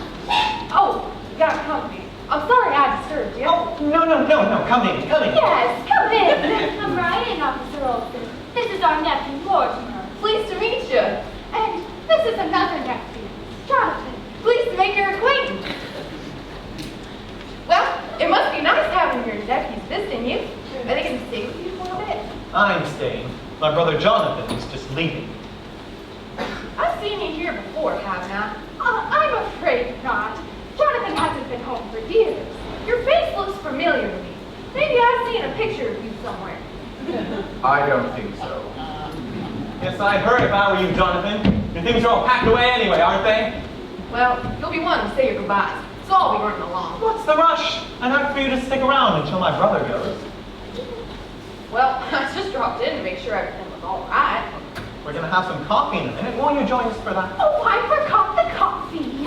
Well, I should make some more sandwiches. I want to know your appetite by this time, Officer Olson. Don't bother. I'm tutoring in a few You minutes. can have a cup of coffee with us. My brother will be gone soon. Here, sit down. Say, ain't I seen a photograph of your brother around here someplace? I don't think so. Well, certainly reminds me of somebody. He probably looks like somebody you've seen in the movies. I never go to movies. I hate them. My mama says that movies ain't art. Your mother said that? Yeah. My mother was an actress, a stage actress. Maybe you heard of her. Peaches Latour? Sounds like a name I might have seen on a program somewhere. What did she play? Well, her big hit was Mutt and Jeff. Played it for 3 years. I was born on tour. The 3rd season. You were? Yup. Sioux City, Iowa. I was born in the dressing room at the end of the 2nd act. And Mother made the finale. What a trooper. You know, but there's a good story in your mother. I write about the theater, you know? You do? Say, you're not Mortimer Brewster, the dramatic critic. Yes. Oh, well, I certainly am glad to meet you.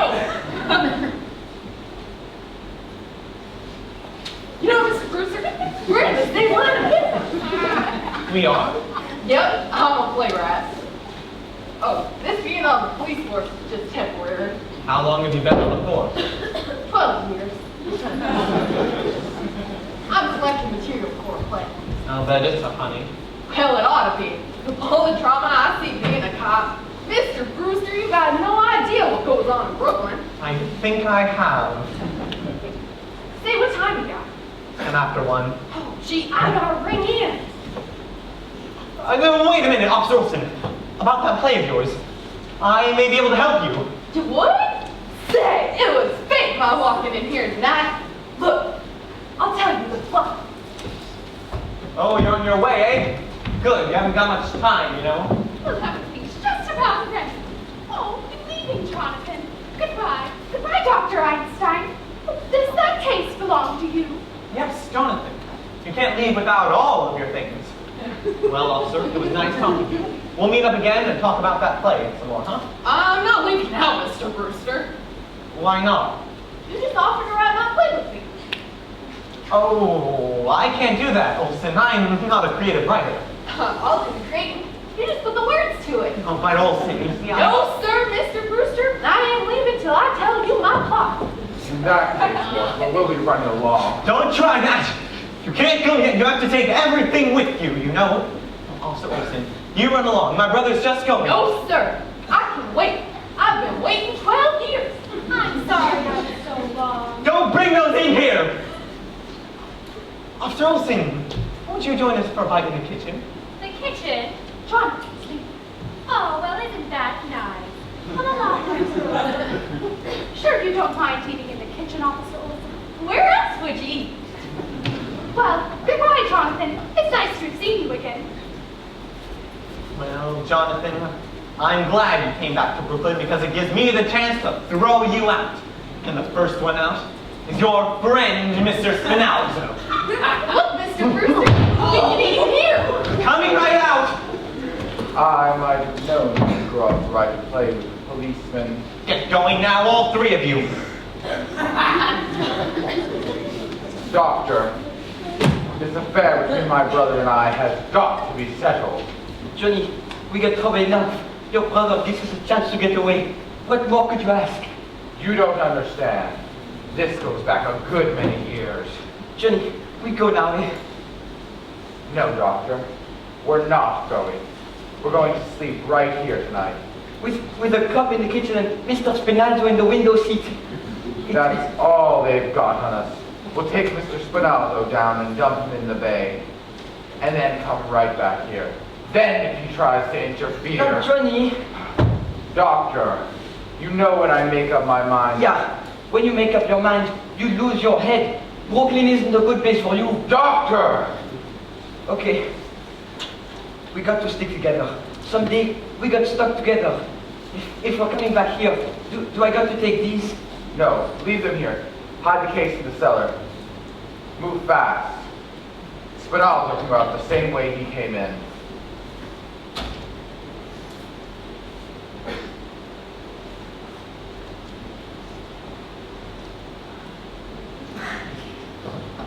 Johnny, come quick. What's the matter? You know that hole in the cellar? Yes? We got an ace in the hole. Come on, I show you.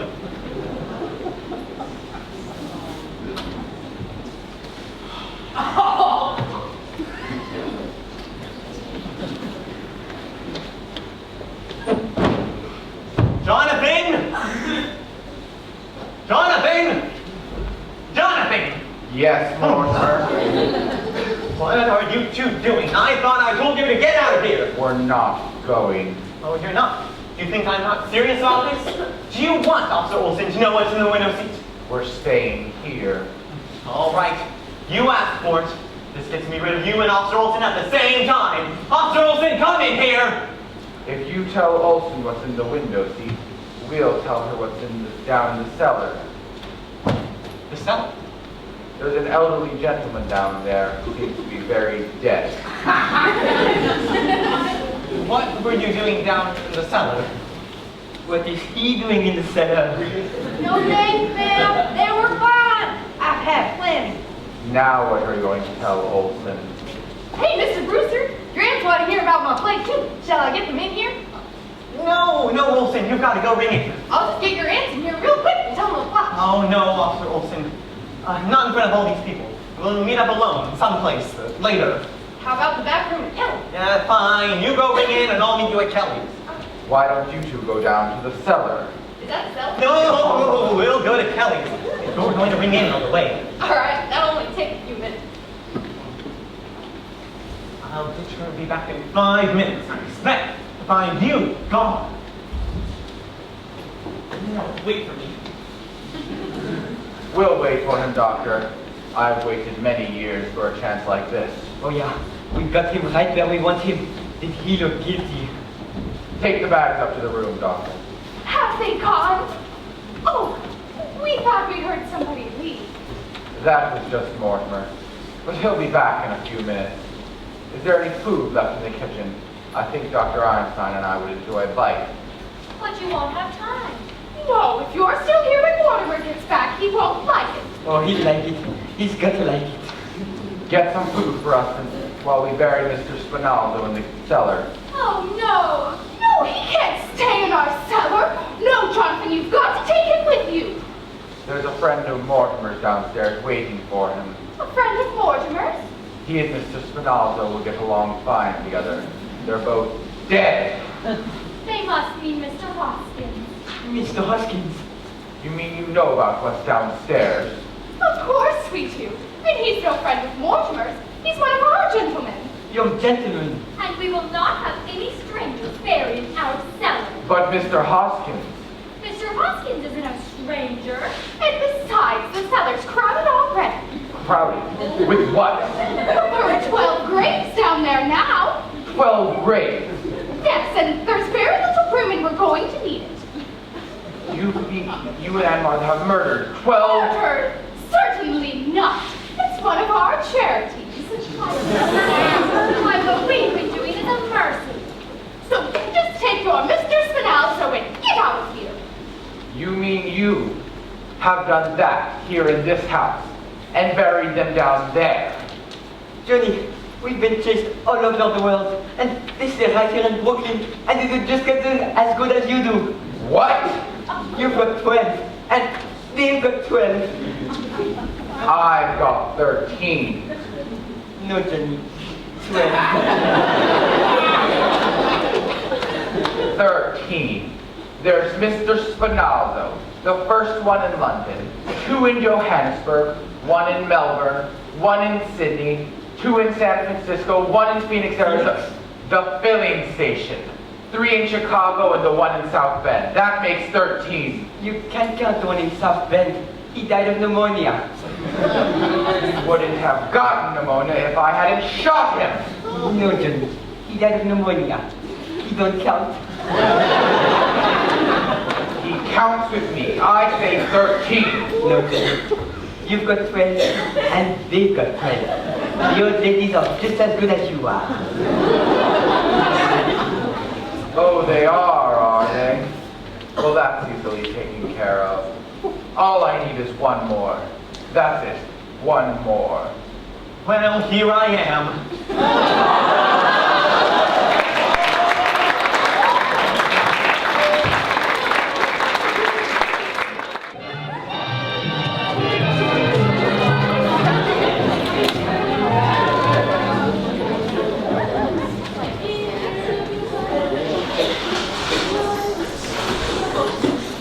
You stop doing that. It's our house, it's our celery. You can't do that. Abby, Martha, go upstairs. Y'all have been right done. All right, you'll find out whose house this is. I'm warning you, you better stop it right now.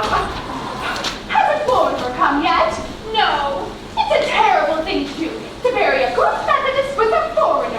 I will not have our cellar desecrated. And we promised Mr. Hoskins a full Christian funeral. Where do you suppose Mortimer went?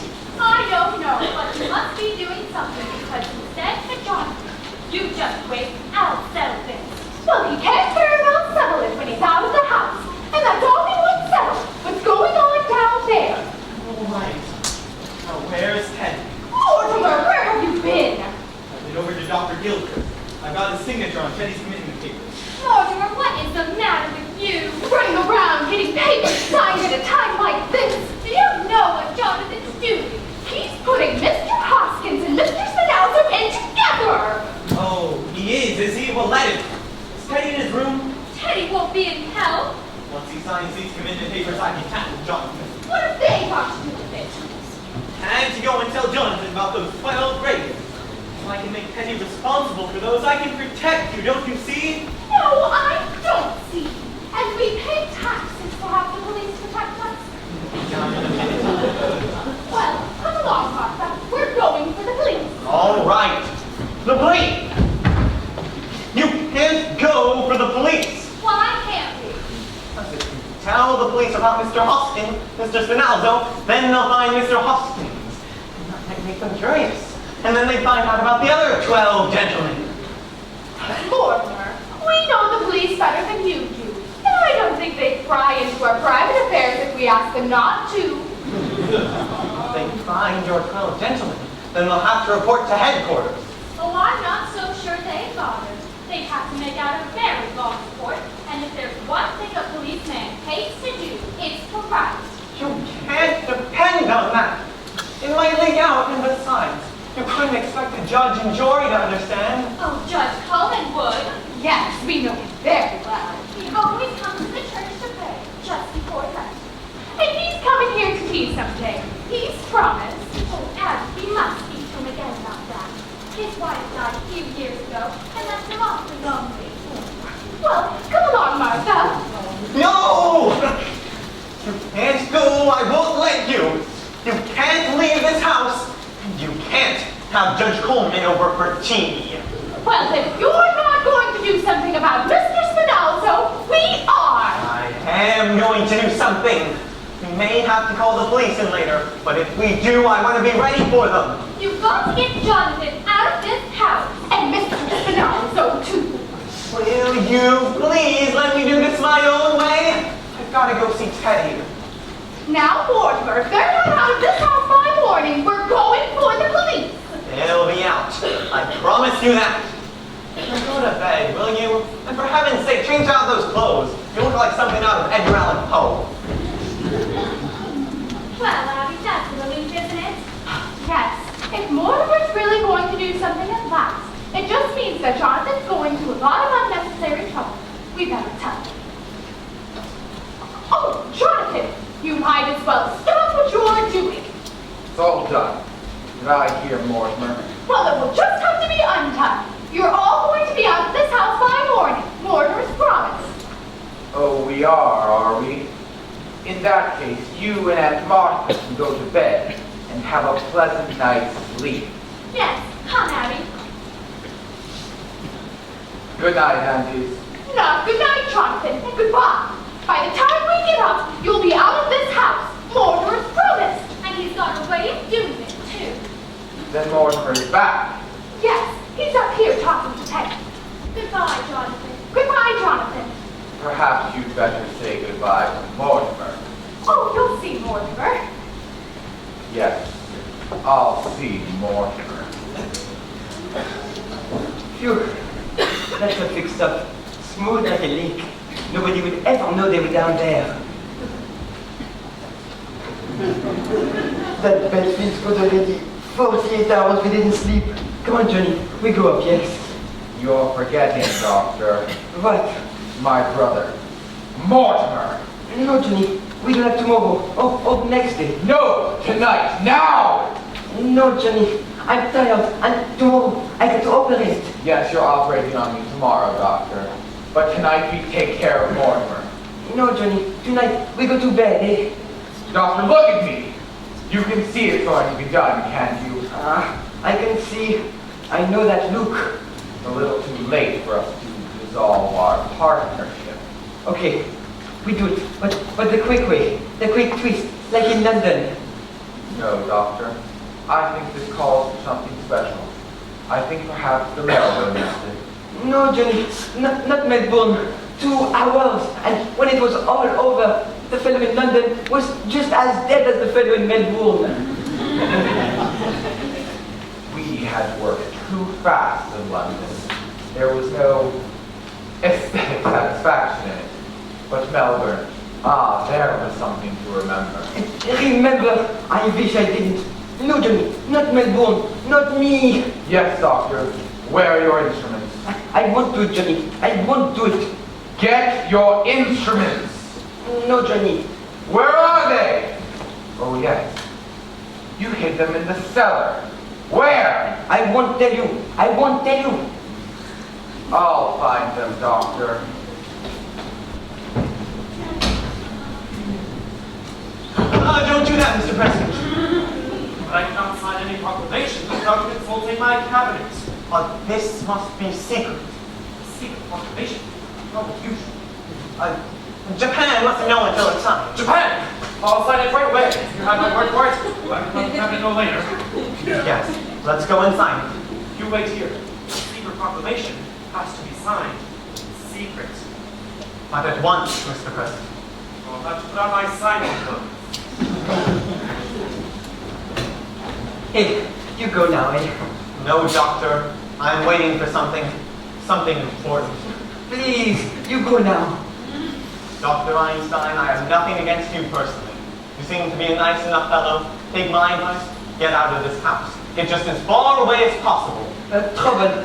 Yeah, you get out. Don't say I didn't warn you. I'm warning you. Get away quick. Things are gonna start popping around here any minute. Listen, Johnny's in a bad mood. When he's like this, he's a madman. Things happen.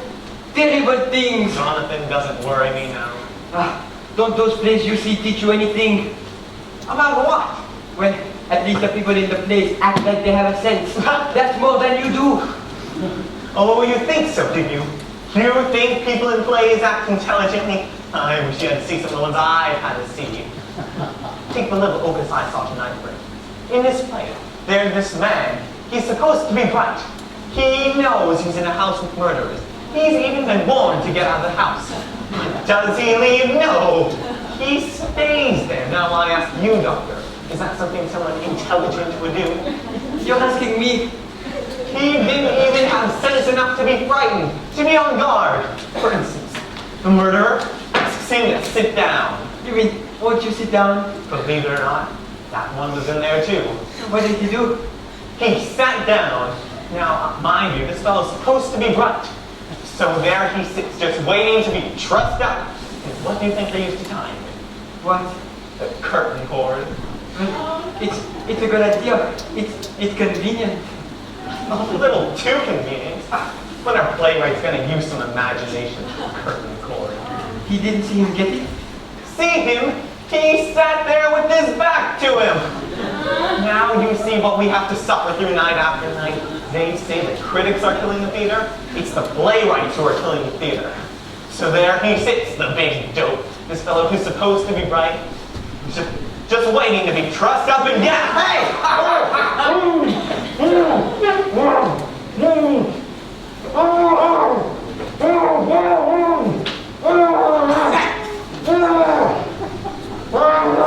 You're right about that fellow. He wasn't very bright. Now, Mortimer, if you don't mind, we'll finish the story. Mortimer, I've been away for 20 years. But never once were you out of my mind. One night in Melbourne, I dreamed of you. When we landed in San Francisco, I had the strange satisfaction that once again I was in the same country as you.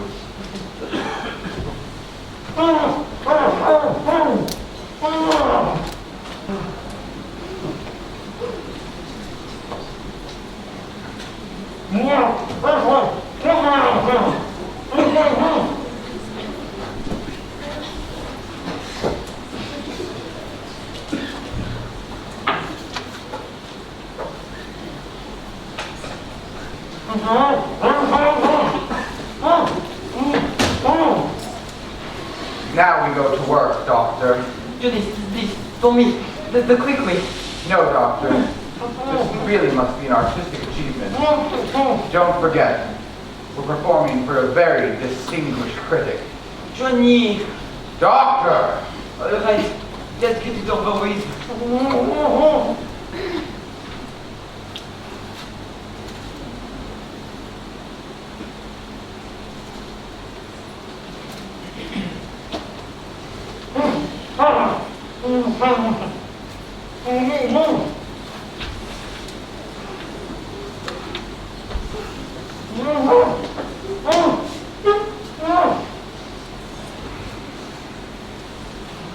All right, Doctor. All ready for you. I gotta have a drink. I can't do this without a drink. Pull yourself together, Doctor. It's empty. Wait, I got to have a drink. When we came in here, there was one on the table. Remember? Oh, where did you put it?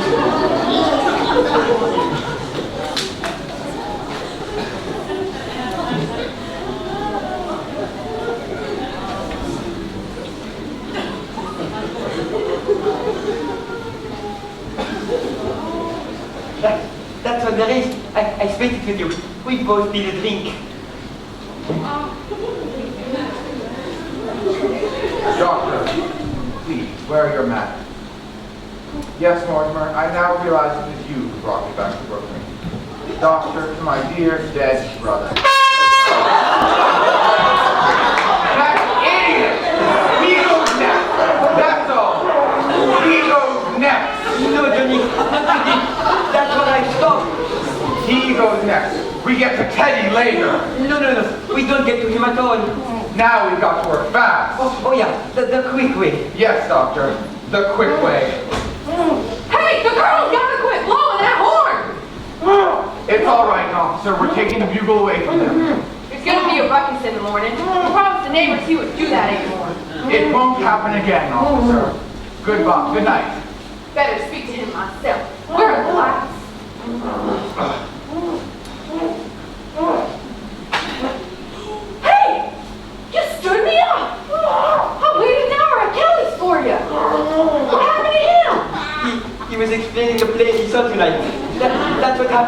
window in the play. Is that what happened in the play you saw tonight?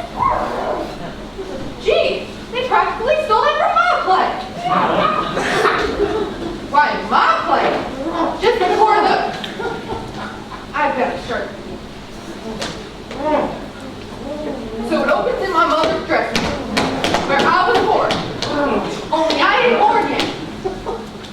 Huh? Oh. No, you got your flat. So she's sitting there making up scenes. When all of a sudden, through the door, a man with a black mustache walks in, turns to my mother and says, "Miss Latour, will you marry me?" He doesn't know she's pregnant.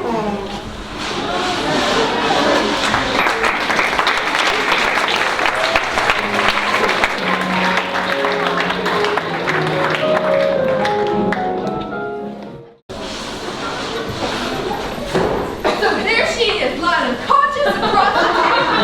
The murderer is standing over her with a hatchet. I'm tied up in a chair, just like you are. The place is an inferno of flame. It's on fire. When all of a sudden, through the window, in comes Mary LaGuardia. How you like it so far? Alright, so I'm walking my beat down now. 46 degrees. So the man I'm following, it turns out, is really following me. Don't let it. So I figure, oh, I'm smart. There's a vacant house around the corner, and I goes in. So I stand there in the dark, I see the door handle turn. I pulled my gun, braced myself against the wall, and I said, "Come in." Oh. Hey, Pat. What is going on here? What do you know? This is more of a rooster. He's writing my play with me. I'm just telling him a story. Did you have to tie him up to make him listen? They sent you here for me? We didn't know he was here. We came to warn the old ladies that the neighbors have had it. Colonel Blue's bugle again in the middle of the night. Yeah, and from the way the neighbors have been calling, usually the Germans have dropped a bomb on Flatbush Avenue. Lieutenant's on her warpath. She says the colonel's got to be put away someplace. Yes, yes. Oh, good, Mr. Fixer. I gotta go, so we'll just run through the third act. Wait for me. Do you know what time it is? It's after 8 o'clock in the morning. It is? Oh, gee, Mr. Brewster, the first two acts ran a little long. But I don't see anything we can leave out. You leave it all out. Who's this guy? That's my brother. Oh, the one who ran away. So he came back. Yes, he came back. This is Brophy. Give me Max. We better let him know that we found you. Max, tell the lieutenant to call for the big manhunt. We got her in the Rooster House. You want us to bring her in? All right. We'll hold her right here. Lieutenant's on her way over. So I've been turned in, eh? All right, you got me. I suppose you and that stool pigeon brother of mine will collect a reward. Reward? Now I'll do some turning in of my own. You think my aunts are sweet, charming old ladies, don't you? Well, there are 13 bodies buried in the cellar. Jenny! Jenny! Jenny! What are you talking about? Hey, you better be careful what you're saying about your aunts. I happen to be friends of ours. I'll show you. I'll prove it to you. You come down to the cellar with me. You go down the cellar with me. I don't think I want to go down this road with him. Look at that voice. He looks like Boris Karloff. Well, what do you know about that? Call me in. What are you two doing here? I told you I was going to handle this. Well, Lieutenant, about that. What happened? Did you put up a fight? This ain't the guy that blows the bugle. This is his brother. He tried to kill Brophy. Well, he said he looked like Boris Karloff. Turn him over.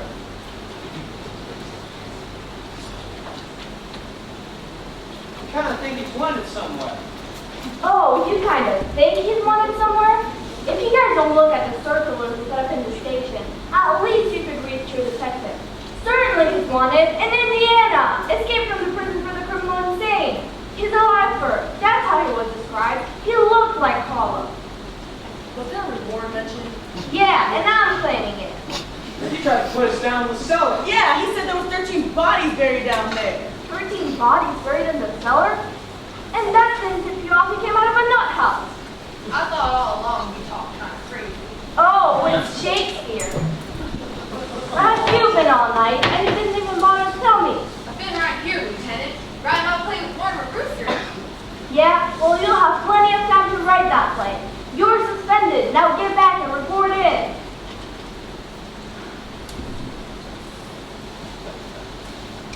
Can I come over sometime and use the station typewriter? No, get out of here. Take that guy somewhere else and bring him too. See what you can find out about his accomplice. What?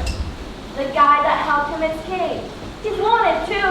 No wonder Brooklyn's in the shape it's in with the police force full of flatheads like you.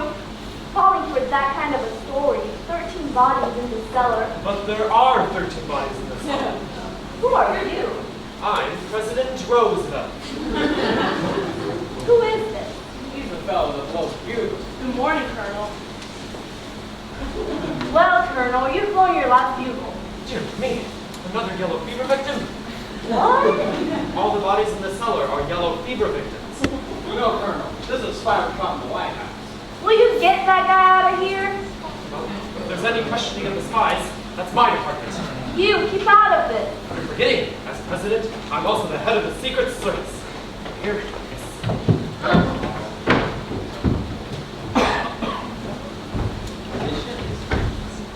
Oh, Captain, I'm Mortimer Brewster.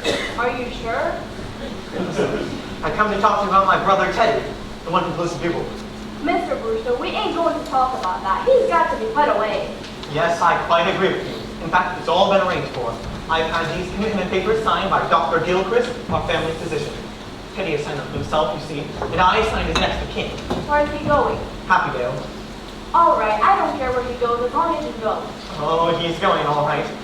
Before he does, I want you to know, everything that's happened around here, Teddy's responsible for. Now, those 13 bodies in the cellar. Yeah, those 13 bodies in the cellar. It ain't enough that the neighbors are all afraid of him, and him disturbing the peace with that bugle. And now, can you imagine what would happen if that cockeyed story about 13 bodies in the cellar got around? And now he's starting a yellow fever scare too. Cute, ain't it? 13 bodies. Think anyone would believe that story? Well, you just can't tell. Some people are just dumb enough. You don't know what to believe sometimes.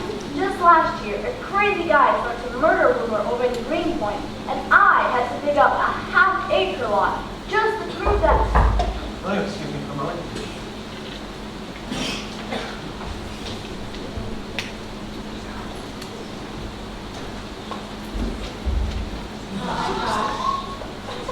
Good morning, Mortimer. Good morning, Mayor. This is Mr. Witherspoon. He's from Teddy. To meet Teddy. Mr. Witherspoon's the superintendent of casting. Oh, yes! This is Captain. Lieutenant Ruby, I'm glad you're here, Superintendent, because I'm thinking back with you today. Today? I didn't know this. Not today. Now, Elaine, I have some important business to take care of. I need you to run along home and wait until I call you. I had no idea it was this immediate. The papers are all signed. He goes today. Complete insubordination. Your men will find out I know the mollycoddle. When the president of the United States is treated like that, what's this country coming to? There's your man, Superintendent. Wait a minute. Mr. President, I have some very good news for you. Your term of office is over. Is it March the 4th? Practically. Let's see. Now I run my hunting trip to Africa, yes. I must get started immediately. Is he trying to revenge the White House before I moved out? Who, Teddy? Taft! Oh, this isn't Mr. Taft, Teddy. This is Mr. Witherspoon. He used to be your guide in Africa.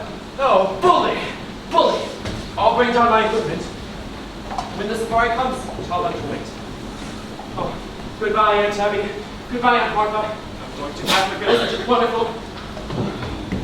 Charge! Good morning, darlings.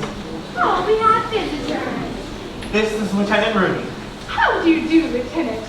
My, you don't look like the fuss budget the police would say you are. Why, the lieutenant is here. Well, you know, Teddy blew his bugle again last night. Yes, we're going to speak to Teddy about that. It's a little more serious than that, Miss Brewster. And this is Mr. Witherspoon. He's the superintendent of Happydale. How do you do, Mr. Witherspoon? You've come to meet Teddy. He's coming to take him.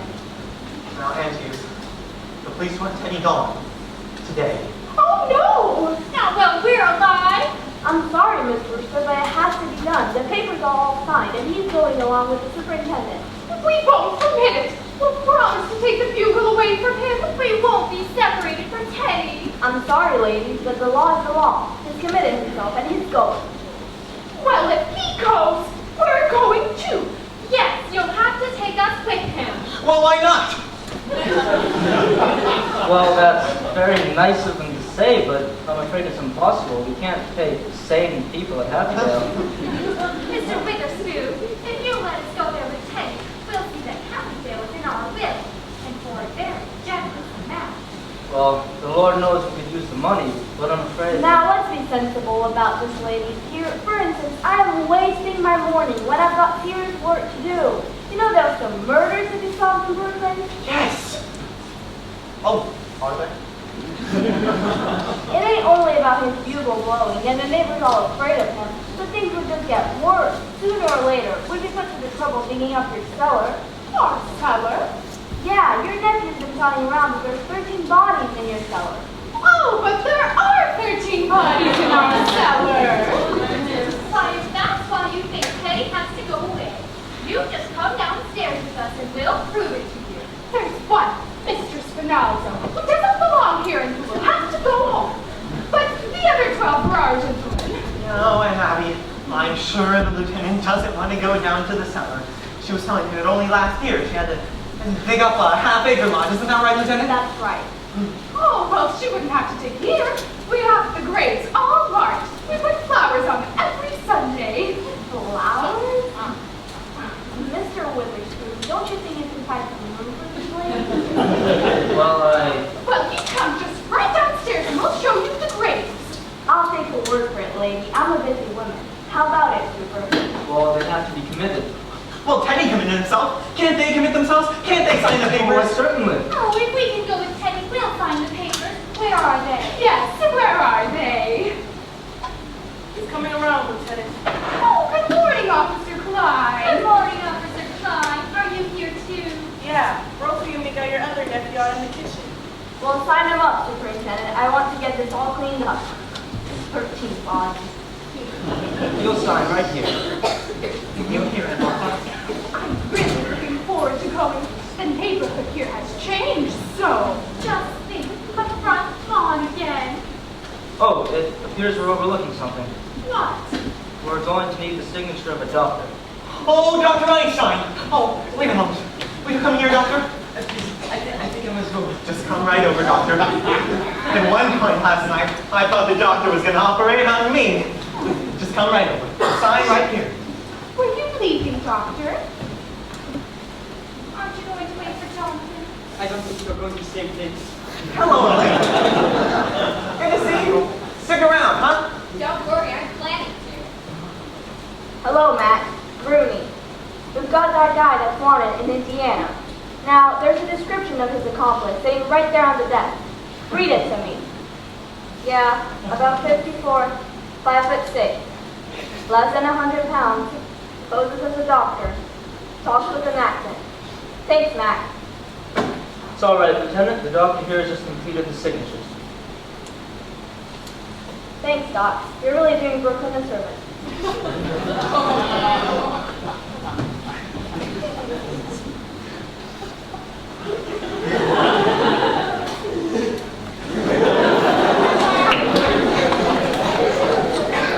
Mr. Brewster, if you'll sign here at Right here?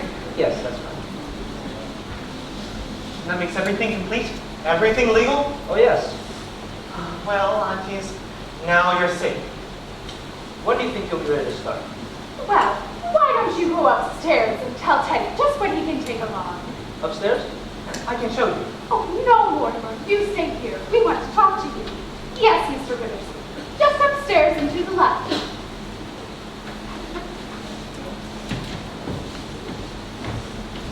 Well, Mortimer, now that we're leaving, this house really is yours.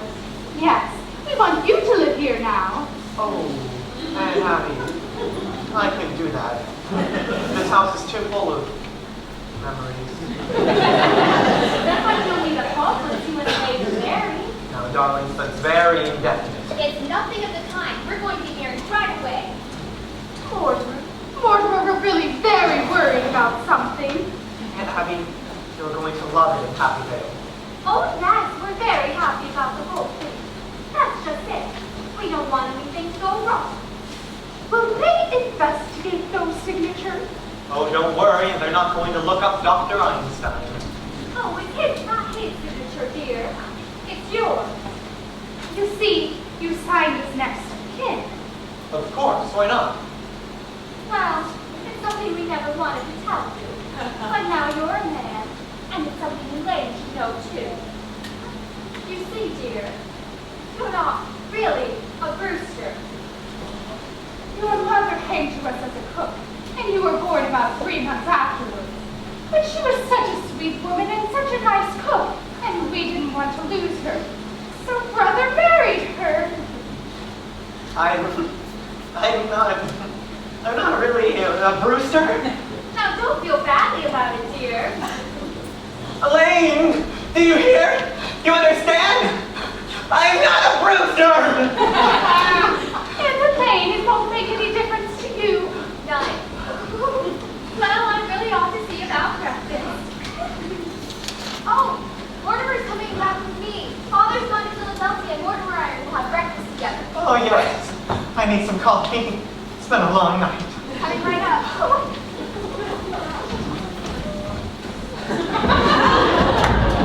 One moment, Mr. Witherfork. Take these with you.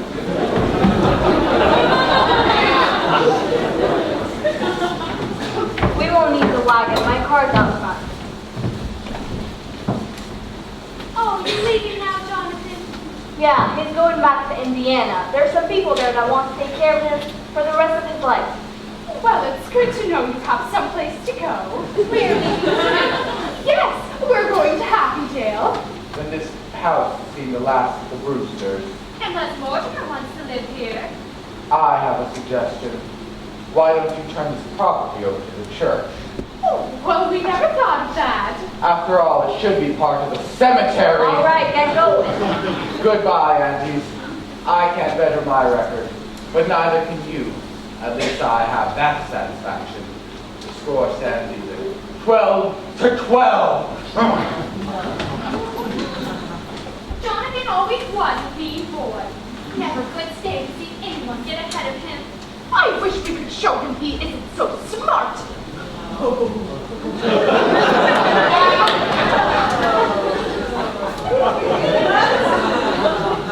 Mr. Witherspoon, does your family live with you at Happydale? I have no family. Oh, Well, I suppose you consider everyone at Happydale your family. I'm afraid you don't quite understand. As head of the institution, I have to keep quite aloof. oh, well, that must make it quite lonely for you. It does, but my duty is my duty. Well, Martha, Mr. Witherspoon won't join us for breakfast. At least we should offer him a glass of our elderberry wine. Elderberry wine? Why, yes. Of course, at Happydale, our relationship will be much more formal. But here, you don't see much elderberry wine nowadays. I thought I'd had my last glass of it. Oh, no.